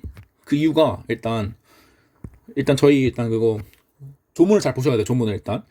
조문은 이제 그거 신분이 있어 성립된 범죄라고 하면 당연히 그 엄밀한 의미에서는 엄밀한 의미에서는 그 진정신분범이죠. 그래서 진정신분범의 경우에서 신분이 없는 사람이 가담한 경우에는 그 신분이 없는 사람에게도 이제 제30조부터 32조의 규정을 적용한다. 그래서 신분 연대성을 한 거고 그 다음에 이제 그 뒤에서 이제 신분 때문에 형이 경중이 달라지는 경우는 부진정 신분범이라고 말했죠. 이 부진정 신분범 같은 경우에는 신분이 없는 사람은 무건형을 벌하지 아니한다라고 써 있어요. 이건 저희가 이거를 책임이 개별화 원칙이라고 말하는 거예요. 그래서 두 개가 이제 모순되는 원리인데 어떻게 조화를 시키느냐의 문제죠. 근데 이게 그래서 근본적으로 이렇게 어려운 논의가 생긴 이유는 조문을 그 자체 만들어서 그래요. 조문을 딱 보기에도 조문이 되게 이상하잖아요. 조문이. 그래서 조문을 조문을 좀 깔끔하게 만들었어야 했는데 이게 약간 일본법을 그대로 베껴오다 보니까 조문 형식도 이상하고 내용도 이상하고 그러다 보니까 이걸 어떻게 해석할지에 대해서 계속 구구절절 많이 나오는 겁니다. 그래서 일단 이어서 하면 이렇게 목이 아프네. 아무튼 그래서 이제 왜 이제 분진적 신분범 같은 경우에는 이거에 대해서 왜 달라지는가 논의가 그 이유는 당연히 제가 말씀드렸습니다. 이게 항상 여러분이 어떤 거에 대해서 왜 이럴까에 대한 논의의 절반은 한 조문에 써 있어요. 그 이유는 조문에 있어요 보통. 그래서 그 이유는 조문 형식에 있다. 그래서 그거 잘 보시면 알겠지만 여러분 그거 써 있죠. 그러니까 이게 신분 없는 사람이 안 하는 거니까 이 조문 구조는 그 기본적으로 비신문자가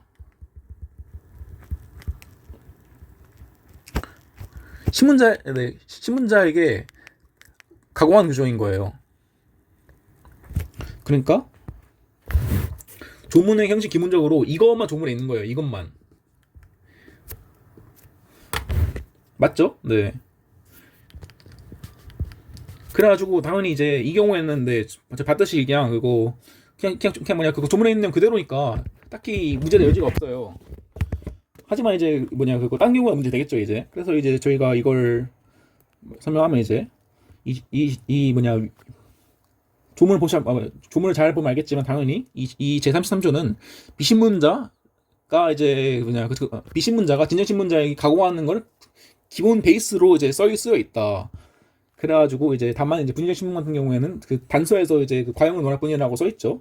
네, 이게 조문인 거예요. 그래서 조문이 그렇게 써 있으니까 이거에 대해서 어떻게 논의가 바뀐 거예요. 그래가지고 저희가 봤듯이 이제 뭐냐 이제 그 진정신문법에서는 당연히 이 비신문자 신문자에서는 조문에 정확히 그냥 그대로 써 있으니까 이거 문제가 없죠 이거는. 네. 근데 이제 신문자 비신문자 같은 경우에는 이게 엄밀히 말하면 조문이 없는 구조예요. 근데 이거 조문 없는 구조라 가지고 이게 뭐냐 하시는데 이 문제 안 되는 게 애초에 이거는 그 따로 해결한 규정이 있잖아요. 이걸로. 그래서 이 조문이 없어도 굳이 이 조문이 되든 말든 이 조문이 아니라 이 저희가 배운 간접정보의 이론을 해결하기 때문에 문제가 안 돼요. 그래서 짧게 끝나는 건데 쉽게 말하면 이제 그거 쉽게 말하면 이제 진심신문법은 이제 그거 둘 다 조문에 있는 거죠. 그래가지고 문제가 안 되는데 문제가 이제 부신자 신문법이라는 거죠.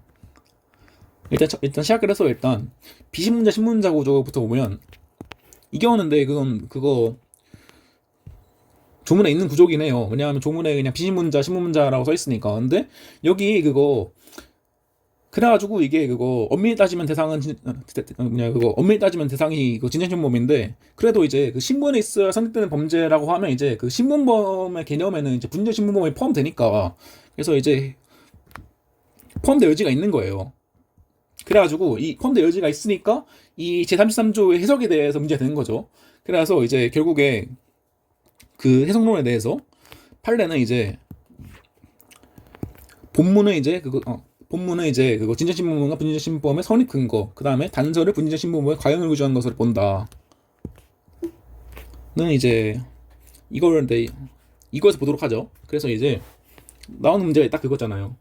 본문에 이제 그 신문관계로 인해 성립된 범죄 이게 당연히 이제 그거 말죠. 그거 조문 구조는 비신문자 신문자 구조인데 이 경우에서도 이제 그냥 그거 비신문자 신문자로 이제 조문에 있는 구조니까 당연히 분리적 신문법에 대한 게 포함되느냐에 대한 논의에서 이것이 그냥 순수히 진정 신문법만을 의미하는지 아니면 그다음에 이거의 그 개념에 분리적 신문법이 포함되는지에 문제가 되는데 이 경우에서 이제 다수설의 입장은 이제 본문과 단서가 각각 진정신문법과 분리적 신문법의 선입과 과형을 규정한 거다. 그러니까 쉽게 말하면 지금 이게 전문이 있고 후문이 있죠. 그래서 이제 그 전문이 이거 견해 1위를 쓸게요. 전문이 이제 그거 진정신문법 성립 과형이고 후문이 부진정신문법 성립과 과형이란 거예요. 근데 이제 판례의 입장은 저희 봤지만 이제 전문은 이제 진정 부진정의 성립이다. 후문은 다만 부진정 신문법의 과형이다라는 거예요. 이렇게 보시면 좀 더 감명하죠. 그러니까 쉽게 말하면 판례는 그 신분이 있어 성립된 범죄에 부진정 신문법이 포함된다고 보는 거예요. 다만 근데 그거 반대로 이제 다수설의 입장은 이건 이거고 이건 이거다 따로 보는 거죠. 그래서 이 전문은 전문 진정신문범, 그다음에 단서는 분진신문범이야라고 딱 끊어서 이제 이렇게 이건 각각의 문제다. 그래서 이제 전문은 이제 진정신문범의 뭐냐 성립 플러스 과형이고, 후문은 이제 분진정신문범의 성립 플러스 과형을 규정한 거다라고 보고, 다만 이제 판례는 이제 전문은 이제 이 신문에 있어 성립된 범죄 분진정신문범에 포함된다. 그래서 이제 진정 플러스 분진정이 성립하고, 후문은 다만 분진정 성립범의 과형에 대해서만 좀 특별히 규정하는 거다라고 보는 거예요. 그래서 이제 이게 진짜 이게 말이 어려운 게 할 수 없어요. 이게 내용이 워낙 이론적이고 되게 어려운 내용이라서 좀 약간 여러분도 좀 따라가려고 되게 노력을 하시면 좀 좋을 것 같아요.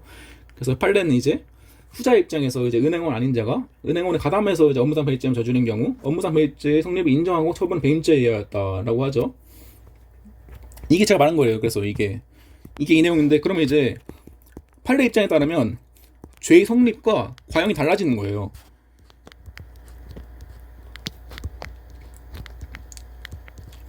그런 거죠. 근데 당연히 이거는 엄청 비판을 받습니다. 이게 진짜 특히 이거 앞에 있는 이거 이런 무슨 목적어 신문을 벗는지 여부 같은 경우에는 실익이 있는데, 이건 그런 실익조차 되게 드물어요. 그나마 실익이 있다면 이제 여기 써 있지만, 공소시효 사혐의 측면에서 좀 중한죄를 성립시키기 실익이 있긴 해요. 왜냐하면 그거 시효 같은 경우에는 이제 그 징역에 약간 그거 뭐냐 징역 길이에 따라서 그 시효가 좀 늘어나기 때문에 그럴 여지가 있는데 실익이 되게 적잖아요. 근데 그래서 이게 그 다수의 입장이고, 네.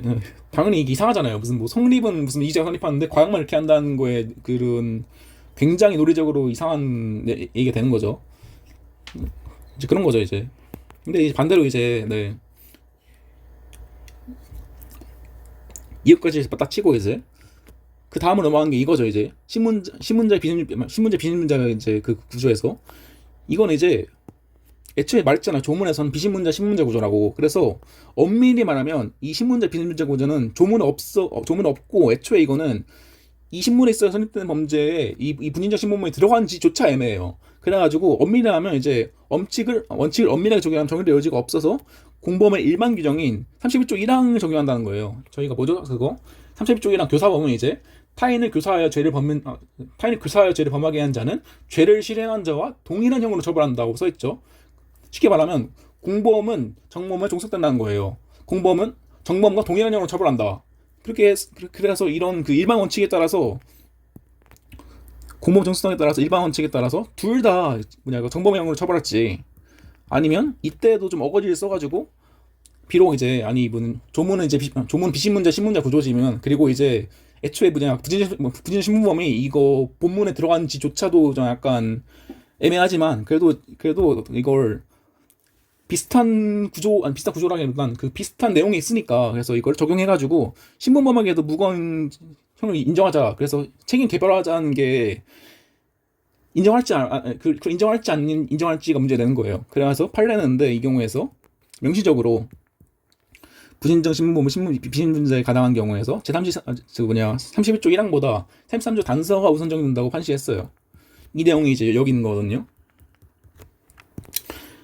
네, 그래서 이거에 대해서도 이제 이걸 해야 할지를 써 있어요. 이거 말했듯이 애초에 조문에 없는 구조이고 대상도 애매하기 때문에 이거 자체를 이제 쓸지 말지가 문제되는 거예요. 그래가지고 부정성 같은 경우에는 그거 재형법정주의 몰라? 그러니까 이제 일반 원칙에 따라서 당연히 공범 정수성 이론, 공범은 정범과 동일한 형으로 처벌된다. 그러니까 정범이 가변죄로 처벌되니까 공범도 당연히 가변죄로 처벌되는 거야라고 한 사람도 있지만, 아니다. 이제 신문의 특수성, 책임 개별화, 책임을 따로 따져야 한다는 그런 원칙에 의해서 긍정하는 입장도 있죠. 그리고 판례는 이제 그거 긍정하는 입장에서 이 경우는 제가 그 판례 어딘 그대로 써놓은 거예요. 부진정 신문범의 경우에서 신문자 비신문자 교사에서 죄를 범하게 한 때에는 형법 제33조 단서가 제31조 1항에 우선에 적용된다고 아예 그냥 써있죠. 명시적으로. 그래서 신문자가 더 중하게 처벌된다. 그래서 이것도 약간 그 이론과 실리보다는 그 이론과 실리 사이에서 실리를 좀 챙긴 거죠. 처벌할 필요성이 있으니까. 그래서 생각건데 신문자는 그 지위에게서 책임이 가중되거나 강정되니까 책임 개별화 원칙에 따라서 형의 균형성을 시정해야 된다.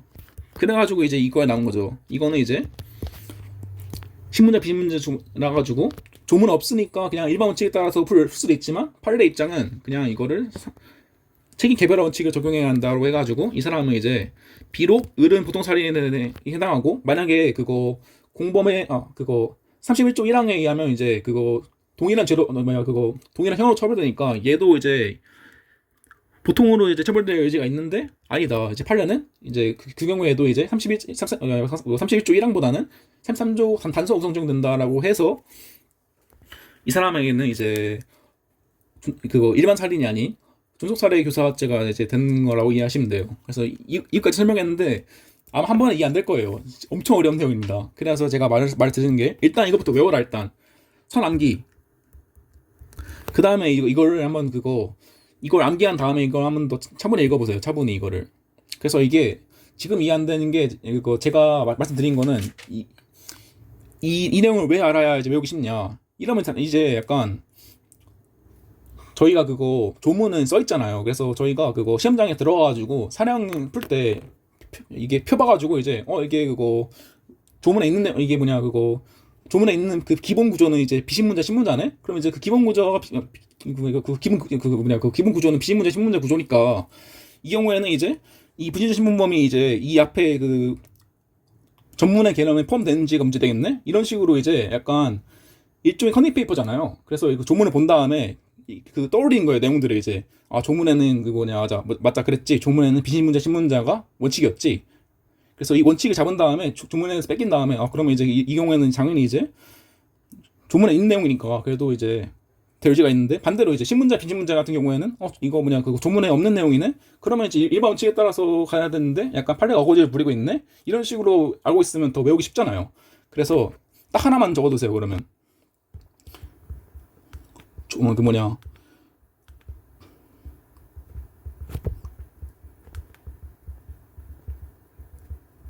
이거 하나 외워둬도 여러분은 그거 이게 헷갈릴 경우에는 시험장 가서 펴보면 되잖아요. 네, 이거 하나 외워둬도 진짜 외우기 쉬워져요. 이거는 여러분이 나중에 문제 풀 때 한번 이런 걸 안 보고 문제 풀 때 정말 그 체감하실 거예요. 그래서 이거를 항상 기억해라. 지금은 아마 이해 안 될 것이다. 제가 모자란 설명한 것도 좀 있지만 그리고 제가 좀 말이 빠르거나 좀 발음이 애매해가지고 잘 이해가 안 될 수도 있지만 이거 하나만큼 이해하자. 그리고 그거 또 이해가 안 되면 이 내용들을 좀 차분히 읽어보자. 왜냐하면 저도 똑같이 여러분과 똑같이 저도 약간 되게 무슨 태어날 때부터 이런 걸 무슨 뭐 깨고 있는 게 아니라 당연히 여러분 잘 몰라가지고 그냥 공부하고 찾아보고 해가지고 알게 된 거예요. 이것도 제가 진짜 거의 한 논문 뒤져보고 책 뒤져보고 이렇게 해가지고 정리한 거거든요. 그래서 이 내용 알고 있으면 외우기 쉽다. 그러니까 그냥 때려 외우지 말고 물론 외워야 되지만 이런 백그라운드를 알고 있으면 더 쉽게 외울 수 있다. 그리고 이거 알고 있으면 당연히 이제 그거 조문을 약간 그냥 그거 조문에 나오는 내용을 허니페이퍼로 활용하면서 외울 수 있게 적어진다까지 설명을 드리고 넘어가도록 할게요. 힘들죠. 근데 이것만 이해하시면 돼요. 이제 여러분 이것만 이해하시면 진짜 그 마지막 산을 넘은 거예요. 그래서 이 부분은 진짜 그 꼼꼼히 읽어보세요. 이것만 보지 말고 여러분 책 내용들을 꼼꼼히 읽어보시고 강연 같은 것도 꼼꼼히 읽어보실 필요가 있어요. 왜냐하면 이거는 어려서 그런지 많이 나옵니다. 이거는. 그리고 애초에 이것도 이제 약간 내가 이제 그 협의 공범에 대해서 잘 알고 있는지에 대해서 묻기 좋은 문제이기 때문에 잘 공부를 하시고 그래서 이제 나오는 건 그래서 이 뒤에 내용들은 제가 한 말들을 다 약간 그거 정리해 놓은 내용들이에요. 그래서 읽어보시면 돼요. 그리고 이제 이 경우에는 거의 말씀드렸죠. 필요 없다고. 이제 유일한 게 남아있던 게 이거였는데 개정으로 없어졌다. 그래서 이거는 없는 거고, 안 봐도 되고 써있죠 여기에. 그래서 이 경우에서 그거 다 쓴 거잖아요. 이제 그거 비신 신문자 비신 이 경우에서 이제 진짜 신문 보면서 비신 신문자는 이제 그거 그냥 그 조문에 나온 그대로다. 그냥 그대로 적용해가지고 하면 되고 비신문자 경우에는 이제 조문이 없는데 이 경우에는 대신에 34조 1항에 있는 간접정문 규정이 적용된다. 쉽게 풀 수 있다. 그 다음에 문제가 분쟁신문범인데 이 경우에서는 이제 비신신이 이제 조문에 써 있는 구조인데 약간 이게 그거 그 신분범의 개념에 그 분진적 신분범에 포함되는지 문제되는데 판례는 이거 포함되는 걸 봐가지고 본문은 그거 본문이 이제 그거 진정 부진정 성립과 가용 뭐냐 본문은 이제 그거 진정 부진정 성립에 가는 거고 이제 그거 단서가 이제 과형에 대한 거 아마 그거 단서가 이제 부진적 신분범에 과형에 대한 거다라고 보고 있으니까 그러니까 이제 그 성립과 과형이 달라진 현상이 발생한다. 그리고 이제 신문자 비신문자 강화한 경우에는 이제 이건 아예 그냥 조문에 없는 내용이니까 그냥 일반 원칙에 따라서 그 공범은 전범의 뭐냐 그거 공범은 전범과 동일한 형으로 처벌된다는 일반 규정을 따라할 것 같지만 판례는 이제 아니다. 33조 단서가 31조 1항보다 우선적된다. 네. 계속 반복하고 있죠, 제가. 그래서 이렇게 외우면 쉽게 외울 수 있다는 거예요. 그래서 이제 된 거고. 마지막으로 남은 어려운 거 이게 있네요. 오늘 빨리 끝낼 수 있을 줄 알았는데. 아무튼 이중신분범에 그래서 제가 말했죠. 이게 두 개의 죄가 문제가 된다고. 그래서 이제 사례를 보면 이제 갑이 병을 모양한 법정으로 을에게 이제 위증을 교사해요. 근데 을은 반대로 이제 모해 모종 없었지만 법정에서 이제 위증에 나아갔어요. 근데 딱 그거예요. 이제 그거 갑은 그거 위증이 있고 모해가 있죠. 을 같은 경우에는 일단 이거부터 하죠. 그래서 이제 목적을 신문을 볼 수 있는지에 대해서 이 경우에서는 이제 뭐냐 그거 부정서를 하면 그냥 그냥 끝나는데 아깝잖아요. 그래서 약간 제가 말씀드렸어요. 이런 내용들은 약간 더 길게 그냥 그거 그 주어진 배점과 시간에 따라서 좀 더 길게 쓸 수 있을 좀 더 그거 길게 쓸 실익이 있다고. 그래서 이제 논의를 통한 배점을 위해서 긍정선을 뺀다. 그래서 일단 이걸로 신문낼 수 있다고 우기는 거예요. 그러면 이제 이게 그거 진정신문이 되고, 왜냐하면 위증죄란 그거 여러분이 법정에 가가지고 그냥 그거 가가지고 내가 맨날 봤잖아요. 여러분 그냥 미드 같은 데에서 가가지고 이제 내가 이제 무슨 뭐 내가 이제 증거한 내용이 무슨 뭐 진실과 다른 그 진실임을 무슨 맹세하고 그 다음에 거짓이 있으면 위증의 벌을 받기로 맹세합니다. 그런 거 있잖아요. 그 선서를 한 사람이 이제 위증죄의 대상이거든요. 그래가지고 이제 그건 이제 그 신문범이니까 이렇게 되고, 모해는 이제 저희가 했지만 이제 우겨가지고 이제 부인적 신문범이 되겠죠.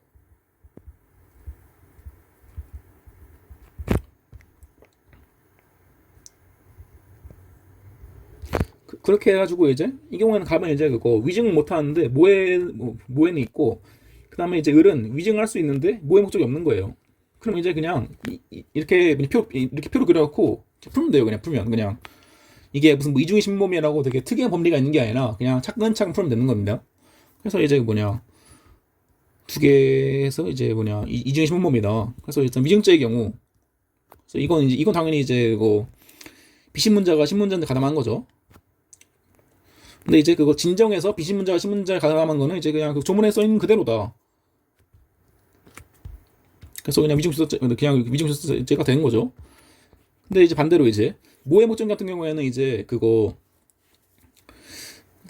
이것도 이제 반대 구조로 이제 이거는 이제 이것도 이렇게 된 건데, 모해 목적 가백에 했으니까 그 신문자가 이제 신문자 비신문자한테 가담한 경우죠. 그러면 이제 이게 뭐라고 했어요? 이제 이거는 이제 신문자 비신문자는 조문 없는 구조네. 그러면 이제 또 반복하지만 이제 원래는 이제 그래서 근데 또 반복하지만 그래서 이제 조문 없으니까 그냥 30조 1항의 일반 원칙을 적용할 것 같은데, 판례는 이제 이 경우에도 책임 개별화 원칙을 유지하기 위해서 33조 단서가 우선적 된다고 말했다. 그래서 이제 갑은 당연히 그래서 이게 두 개 합치는 거예요. 그래서 을은 그래서 이제 책임 개별화, 그래서 이제 위증죄가 되고 위증죄 구속죄가 되는데 얘만 모해 목적이 인정된다로 끝내시면 돼요.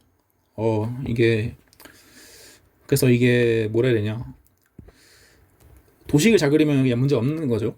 그래서 이제 남은 건 이제 소극적 신분인데, 이건 별로 할 게 없어요. 그냥 이것도 제가 말했잖아요. 원래 보통 그 조문 없으면 일반 원칙으로 하는 게 원칙이라고. 당연하죠. 이 경우는 당연히 이제 이거는 왜냐하면 이제 그거 제3지조는 보시면 알겠지만 그 구성적 신분과 가감적 신분에 대해서 그만 규정할 뿐 소극적 신분에 대해서 설명이 없어요. 그러면 이제 당연히 그쪽 조문 없으니까 일반 원칙으로 가는 겁니다. 그래서 이제 이런 거죠. 이제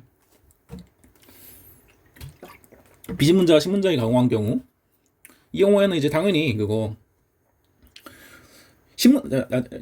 그거 제가 말했듯이 이제 그거 소극적 신문범에서 신문자가 이제 행위를 하면 당연히 문제 안 되는 거예요. 예를 들어서 이제 비신문자, 그러니까 그거 의사 아닌 사람이 의사한테 의료행위를 시키는 거 아무도 문제 없죠. 네, 당연히 그거 의사는 이제 의료면허가 있기 때문에 유효하게 할 수 있는 거예요. 그래서 당연히 이제 그거 원래 그 공범 성립하기 위해서는 제가 말씀드렸습니다. 공범 성립하기 위해서는 구성 요건이 있고 위협한 다음에 유체가 필요 없는데 이 경우에는 당연히 구성 요건 자체가 없잖아요. 그 신문 같은 경우에는 구성 요건이라고 말했죠.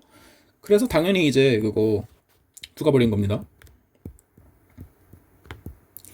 이것도 이제 뭐 읽어보시고 이거는 그거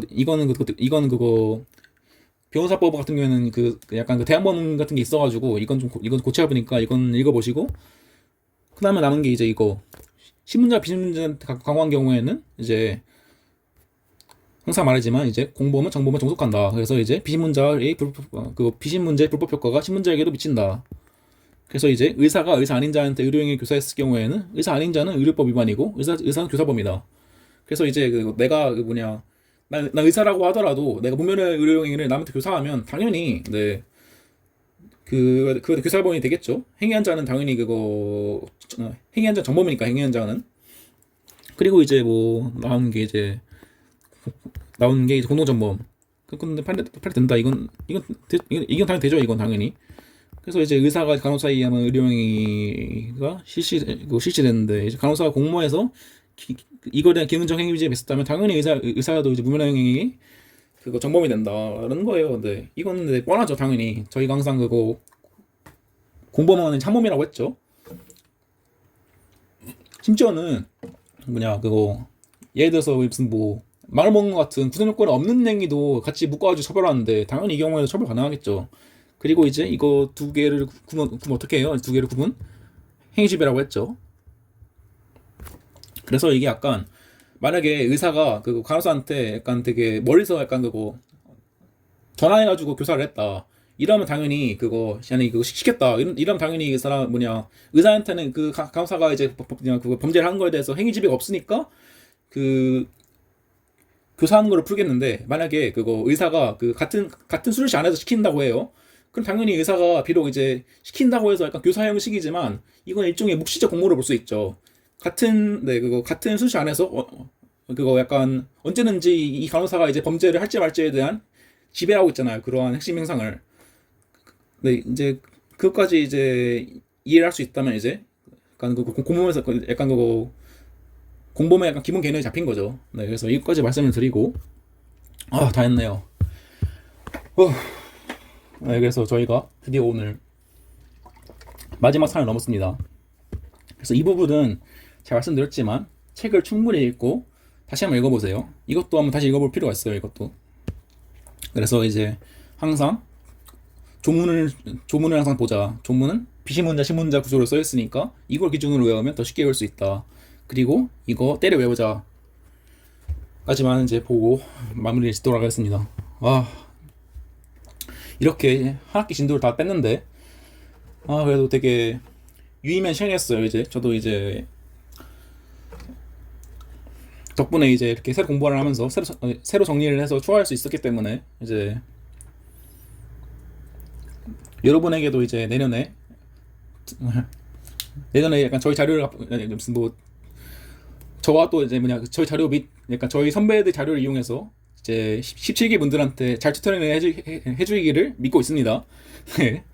아무튼 이렇게 됐고 이제 그래서 좀 약간 시간 좀 남았으니까 짧게 정리를 하죠. 네, 짧게 정리를 하죠. 네. 그러니까 총정리 같은 기분으로.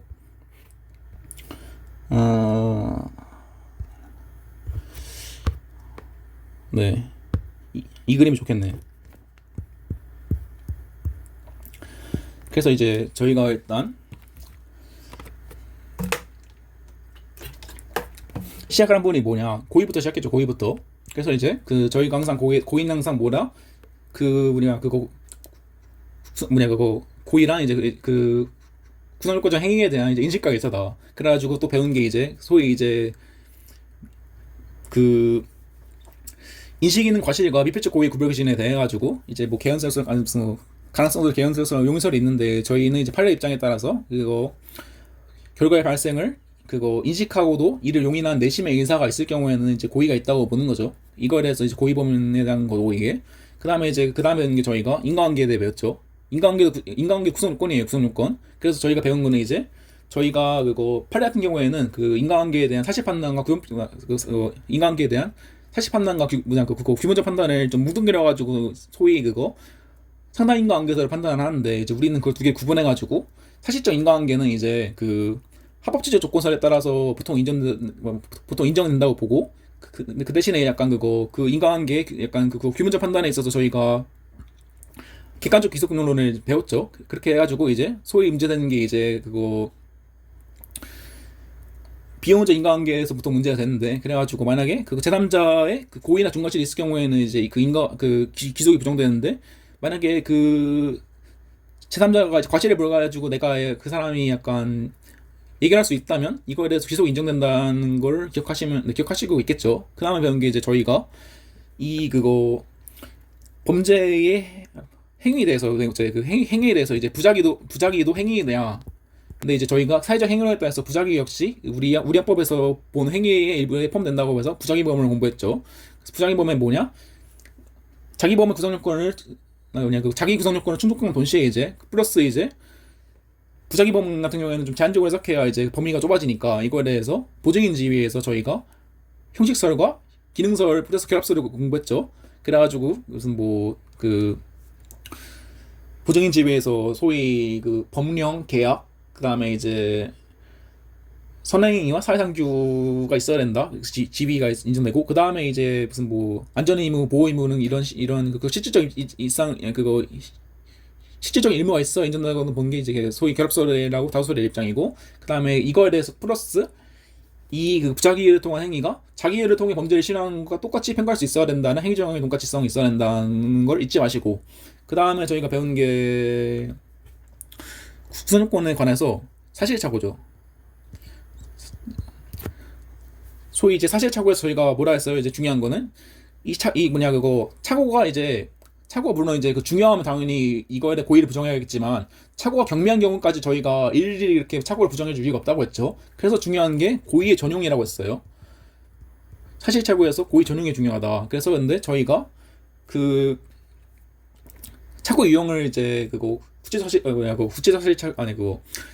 사실 착오와 이제 추상적 사실 착오로 구분하고 이거에 대해서 판단한 기준을 그 구체적 부합설과 이제 부천적 부합설로 바꿔 이렇게 공부를 했는데 저희가 그거 소위 말하는 그 구체적 사실 착오에서 객체의 착오 같은 경우에는 이제 그 논의 실익이 없다고 말씀드렸고 이제 그거 후체적 사실 착오에서 방법의 착오의 경우에 실익이 있어서 이거 풍부에 써줘야 한다고 말씀드렸습니다. 그리고 또 추가로 제가 말씀드린 건 이제 소위 그 가중적 강함적 요건에 대한 착오가 있을 경우에는 구체적 법설로 푸는 게 편하다. 그 이의 경우에는 이제 저희가 그 뭐냐 그거 교사의 구제 착오에서 봤듯이 보통 경우는 이제 그거 포전적 법설이 그 한 명의 고의 기술을 인정하기 때문에 편하다. 이제 그것까지 배우고 계시고 그 다음에 배운 게 과실범이죠. 과실범 다 말씀드립니다 이게. 그래서 항상 과실범 별거 없다. 근데 그거 그냥 대충 그냥 문제 쓴 다음에 그냥 이래서 과실 있다 쓰지 말고 이게 왜 이제 주의무 위반인지를 잘 써줘라. 그래서 사실관계에 써있는 걸 잘 포섭을 해가지고 이게 왜 그 과실이랑 해서 이게 무슨 과실이랑 이제 그거 행위자 평균의 그 객관적 주의의무를 의미하는데 이걸 왜 태하는지에 대해서 풍부하게 포섭을 해주는 것이 포인트다라고 말씀드렸고 그 다음에 나온 게 그거 결과적 과정법인데 이 경우도 말씀드렸죠. 이제 그거 고의와 이제 과실이 결합된 그래서 고의 기본 문제가 있는데 과실에 의해서 중한 결과가 발생했을 때 이건데 별로 할 거 없는데 소위 말하는 그 부진적 결과적 가정보험의 개념에 대해서 이게 좀 문제 나온다고 했죠. 그래서 맨날 나오는 게 그 현지원정물 방화 치사죄에 대해서 이제 만약에 부진적 결과적 가정보험이라고 그 고의 플러스 고의의 형태를 부정한다면 그냥 그거 그냥 그거 실수로 태워 죽이면 실수로 태워가지고 죽이면 그거 7년 이상인데 고의로 태워 죽이면 5년 이상의 이상한 현상이 벌어진다고 했죠. 그래가지고 이제 그래서 뭐냐 그래가지고 형의 균형상 부진적 결과적 가정범의 개념을 인정해야 하고 그 경우에서 이제 당연히 그 고의 기용범죄도 성립하고 그 다음에 이제 뭐냐 그 부진적 결과적 가정범도 성립하는데 이거에 대한 죄송 관계는 이제 저희 비교해가지고 검토한다는 게 판례 입장이죠. 그래가지고 이제 그 중환범죄의 고의범이 더 높으면 이제 두 개 상경 그 다음에 그 이경이 전부 다 이제 그거 가정범 하나만 성립한다는 판례가 있었죠. 맞나? 네 맞을 거예요. 네 그렇게 되고 그 다음으로 배우는 게 저희가 이제 위협성이죠. 위협성. 네, 그냥 약간 그거 마지막이니까 좀 차분히 하는 거예요. 위협성 같은 경우에는 잘 말했죠. 그 구성요건의 해당성이 인정되면 구성요건의 징표 기능에 의해서 위협성과 책임이 있는 걸로 이제 간주를 한다고. 근데 저희가 배우는 게 이제 정당방위, 긴급피난, 자고행위, 피해자의 승낙, 이제 저희 뭐냐 정당행위가 있는데 이건 잘 안 배운다고 했었는데 아무튼 이거에서 중요한 거는 이제 또 요거라는 게 이제 주관적 정당 요소가 있죠.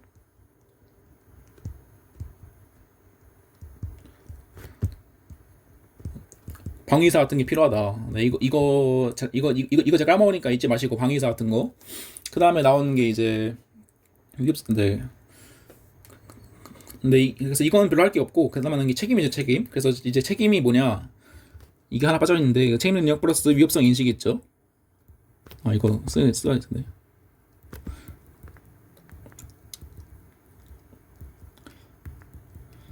저희가 그러니까 위협성에서 약간 그거 사회 일반의 입장에서 약간 그 사회 일반의 입장에서 객관적으로 평가를 했다면 이제 그 다음으로 이제 그 행위자 입장에서 주관적으로 평가를 하는 게 그래서 행위자의 비난 가능성 있는 날에 평가하는 게 책임이고 이거에 대해서 이제 세 가지 유형이 이제 뭐냐 그 책임 능력과 이제 위협성의 인식과 그다음에 이제 그 기량성이 있는데 이거에서 이제 그 직접이 이제 저희가 말하는 금지차고 그래서 이제 그 차고에 있어서 그 판례는 무슨 뭐 법률의 부지는 이제 그거 착오를 안 본다고 하는 판례도 있었고 그 다음에 이제 이 착오의 정당한 이유에 대해서 무슨 뭐 진지한 노력을 했어도 회피 가능성이 없어야 이제 인정된다는 뭐 그런 게 있었죠. 그런 판례가 있고 이제 간접에서 제일 중요한 게 우리 그거 위협성, 조학사유, 객관적, 전제 조건에 대한 착오, 위전착 있죠. 그래서 그 판례와 원칙 책임서는 이제 약간 그 정당한 이유가 없으면 고의범 성립시키니까 근데 고의범 성립시킨 건 너무 약간 그거 감정에 반하니까 안 된다고 했고 그래가지고 이제 과실범을 성립시켜야 되는데 이거에서 이제 소극적 구성요건 표시 이론과 이제 그 구성요건 유체 정서는 이제 그거 아예 그냥 고의를 지워버리니까 이거에 대해서 공범이 성립할 수 없어가지고 저희는 소위 말하는 법효과 제한적 책임서를 따른다. 그런 게 저희가 이제 주된 내용이었죠. 그 다음에 무슨 기능성이 할 게 없고 이제 그 다음에 배운 게 저희가 이제 미수와 예비를 배웠을 거예요. 미수에서 배운 거 이제 그거 장애미수 같은 경우에는 그 실행 착수 시기가 언제냐가 중요한데 이 경우에는 이제 뭐 학설이 많지만 결국 판례는 개별적으로 판단한다. 그래서 절도 실행의 착수는 물생행위 시, 그 다음에 밤에 절도했을 때 실행 착수 시기는 밤에 주거 침입해가지고 이제 절도한 경우에는 이제 그 실행 착수 시기는 주거 침입 시 이런 식으로 개별적으로 암기를 해야 되고 중지미서에서는 그냥 딱 중요한 거 하나죠. 그 자의성. 그래서 이제 우리 판례는 이제 그 사회통령상 외부적 장애가 없음에도 불구하고 중지했을 때 자의성을 인정한다고 하고 그 다음에 이제 뭐 피해자의 애원이나 뭐 두려움이나 아니면 무슨 뭐 발각의 위험성 같은 건 이제 그 장애가 아니라고 했죠. 아니 그거 장애라고 했죠. 네 그거 장애라고 했죠. 장애 맞아요. 그래가지고 그 장애성에 대한 문제 되는 거고 이제 그 다음에 나오는 게 이제 불능미소에서는 저희가 그거 원래 그거 불능범 같은 경우에는 이제 처벌 안 하는 게 원칙인데 그 위험성이 있을 경우에는 불능미소범으로 처벌한다고 했습니다. 그래가지고 이제 소위 저희 판례는 이제 그 추상적 위험성에 따라가지고 그 행위자 입장에서 인식한 사실을 기초로 그 다음에 이제 그 일반인 행위자 인식한 사실을 기초로 일반인 입장에서 평가했을 때 위험성이 있으면 뭐 그렇게 판단한다고 했죠. 그 다음에 이제 또 나오는 게 이제 소위 그 학설에 따르면 그 불능미수의 중립미수도 인정된다는 것도 이해하고 계시고 그다음 예비에서는 이제 별거 없다. 그냥 그거 범행의 교리가 약간 외부적으로 표현되고 그 다음에 그에 대한 위험성이 있으면 이걸 이제 조문에 있으면 처벌을 하는데 그래서 이제 예비 준지 개념은 판례에 의하면 인정 안 되고 예비 공동정보면 인정되는데 예비 강조보면 인정 안 된다라는 판례가 있죠. 뭐 그런 사소한 것도 좀 외우시면 되고 그 다음에 마지막으로 나오는 저희가 공범. 네, 이제 공범은 저희가 다 한 거죠. 이제 소위 이제 공동정범, 간접정범, 그 다음에 이제 교사범, 정범이 있는데 그래서 이제 공범과 정범의 규율을 준 행위지배로 이제 사태의 행식명상의 지배가 있는지에 따라서 구분하고 일단 그거 저희가 처음에 배운 공동정범에 대해서는 이제 일부 실행 전부 책임. 그래서 공모가 있고 기능적 행위지배가 있으면 일부 실행 전부 책임의 법리에 따라서 다 책임을 진다를 기억하시고 그 다음에 간접정범에서는 행위지배가 이제 의사지배로 나타난다. 의사지배가 중요하다는 것도 기억을 하시고 이제 교사범에서는 이제 오늘 배운 거죠. 범행 결의를 누가 만들었냐가 중요하다. 그리고 약간 그런 공범의 제한적 존속형식도 중요하다. 뭐 그런 것들을 이해하고 계시고 그 다음에 이제 마지막으로 신문망도 얘기를 했었죠. 그래서 이제 이렇게 총론 부분을 마무리했습니다. 뒤에 그거 죄수 부분도 할까 했는데 이거는 별로 의미도 없고 약간 여러분들이 강론을 배우면서 같이 공부를 하는 게 더 나을 것 같아가지고 일단은 넘어가도록 합니다. 그래서 이제 수고하실 건 학기 동안 근데 이제 저희는 이제 그 다음 주에 그 아마 이번에 똑같이 기말고사도 그 최적 교수님 2022년과 23년도 기출을 풀 것 같아요. 네, 그래서 플러스로 이제 그거 이번 주에는 약간 그거 사례가 나긴 하는데 좀 되게 큰 사례예요. 약간 그 다 같이 마무리하는 느낌으로 약간 모의 시험이라는 되게 이상한 타이틀도 붙였거든요. 그래서 일단 실제 시험 보는 듯한 느낌으로 한번 풀어보세요. 네, 그래서 여기까지 하고 수고하셨고 이제 다음 주에 뵙도록 하겠습니다. 감사합니다.